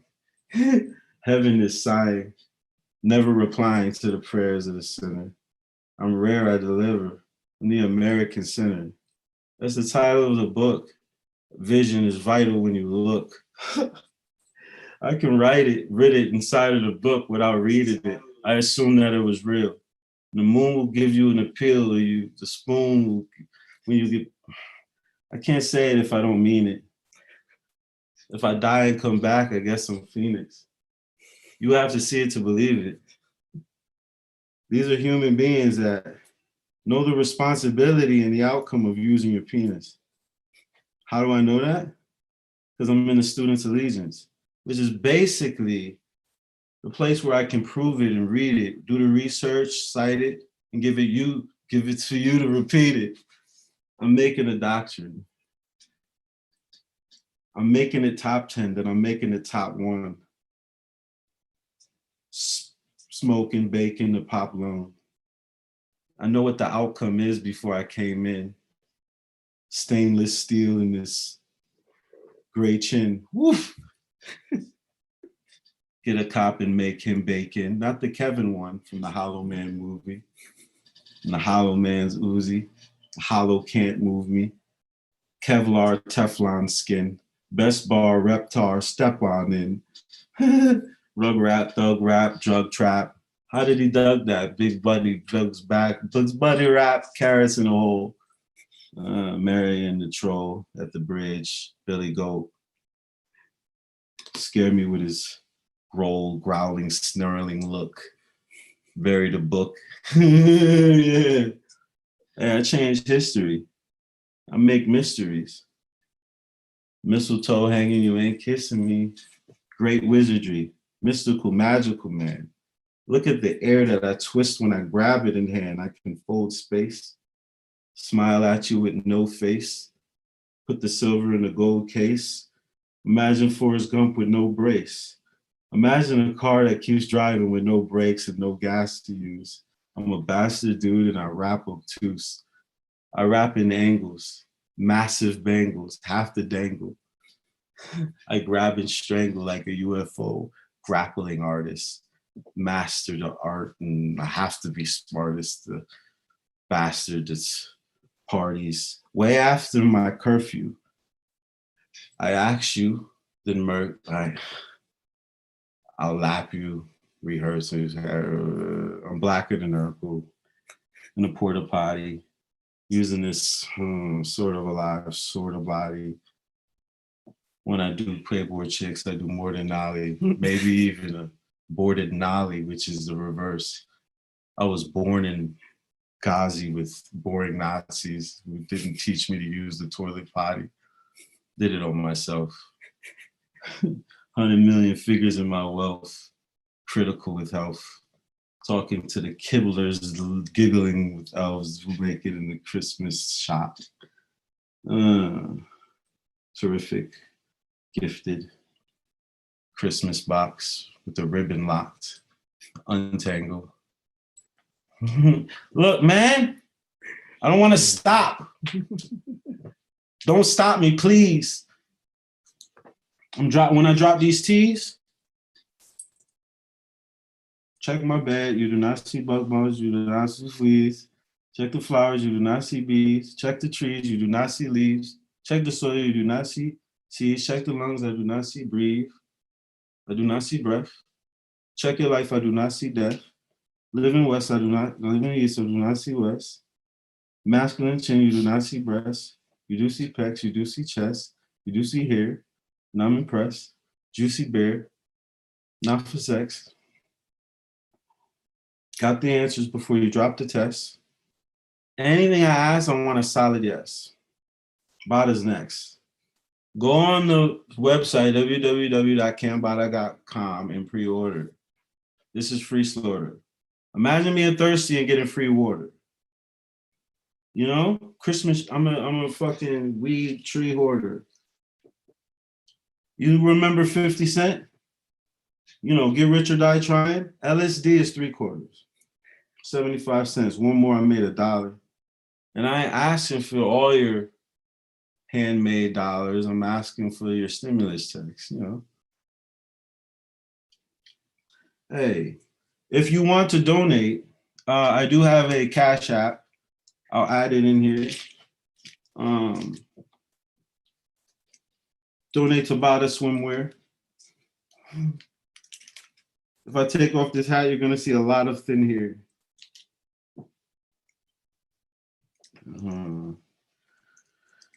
Oh shit, I wrote the wrong thing. God damn it. Yeah, dude. So like, nigger Christ, hit me up. Hopefully I can see all these fucking comments later and I can somehow respond to them. It's hard for me to calculate everything you guys are saying at one time. For obvious reasons.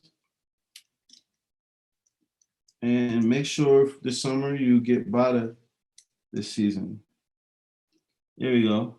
It is right there. What do I say? Show. Yeah, right there. Oh wow! I just hacked the system. Did you see that? No. Look at that. I put it on the screen. Like Cash App? Yeah. Okay. But before you donate to the Cash App, go to, where's the best place for them to go again? www.cambattamusic.com. Everything is at the headquarters, cambattamusic.com. All right. Let me see if I can add that to this, or will it just cambattamusic.com is very obvious. Just go there now and pre-order the album. Also, if you already seen the video 3 times, watch it a 4th. Hopefully you can share it to everyone you know. Maybe post it somewhere, just out of just selfish reasons of you being able to say, look, I found this rookie card before you guys. I don't even want you guys to experience my music because you care about me. Who gives a fuck about me? Like, I'm just another human being, right? But I'm delivering a piece of art. Like, I don't watch E.T. because I love Steven Spielberg. You know, I didn't enjoy Forrest Gump because I'm obsessed with fucking Tom Hanks. They created a piece of art through their bodies that was experienced that I love.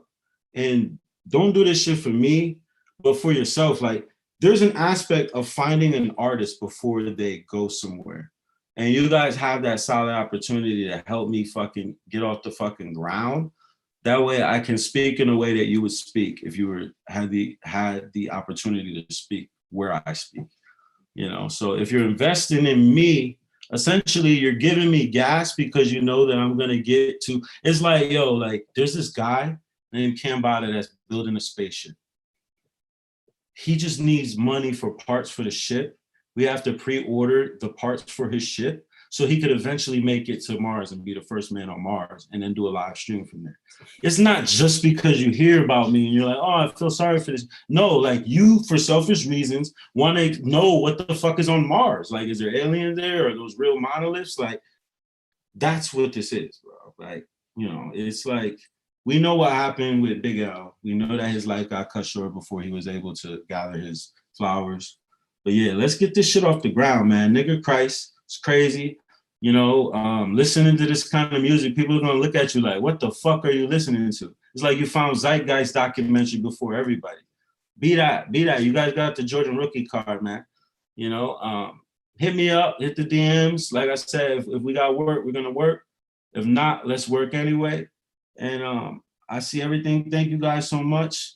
Nigga Christ, pre-order the album, cambattamusic.com. Thank you so much. We'll play the song one more time as we're leaving. Can we switch it back to that background? Yeah, let me I'm gonna put the hold on, my Cash App is right here. Hold on, I'm gonna leave this on. Hold on. Cameron,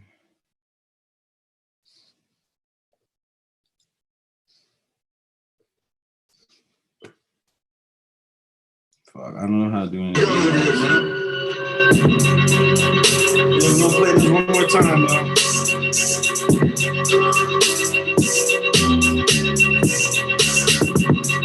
I'm back from the death. I don't have to repent, I don't ask for the breath. Life is a gradual steps and I feel like the last one is next. But they knocked me down. A nigga just a king without a crown. I'm so hungry, I don't need to speak. I let my stomach growl. You just wonder how.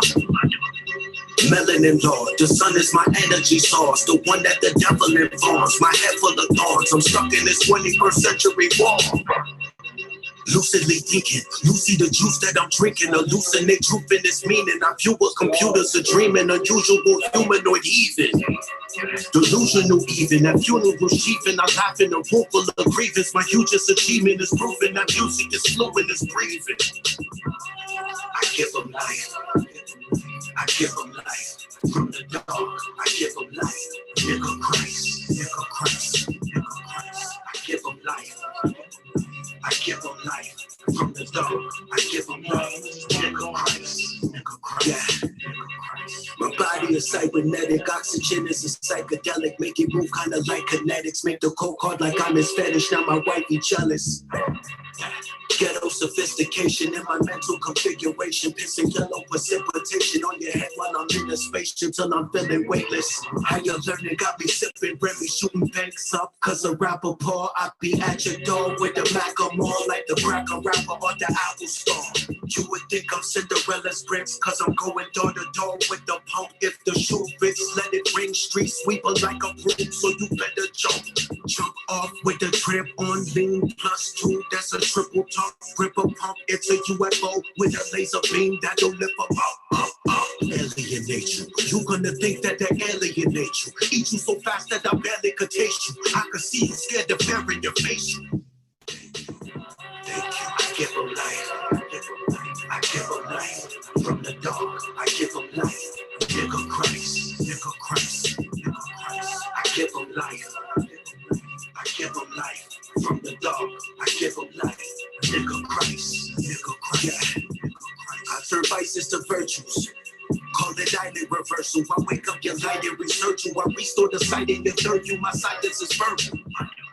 From deep in the silence, I birth you. Circle divided by circle inside of a cipher of circles. Like Vesica Pisces, I merge you. The cycles converge. When God uses joystick to guide me, he plays so hard that he numbed his thumbs. I'ma hit the lip like I punched the tongue. I'm as sharp as the knife chase stuck in Cruella, I'm the 100 one. I got hungry lungs. Me versus the whole world's population still feels like a one-on-one.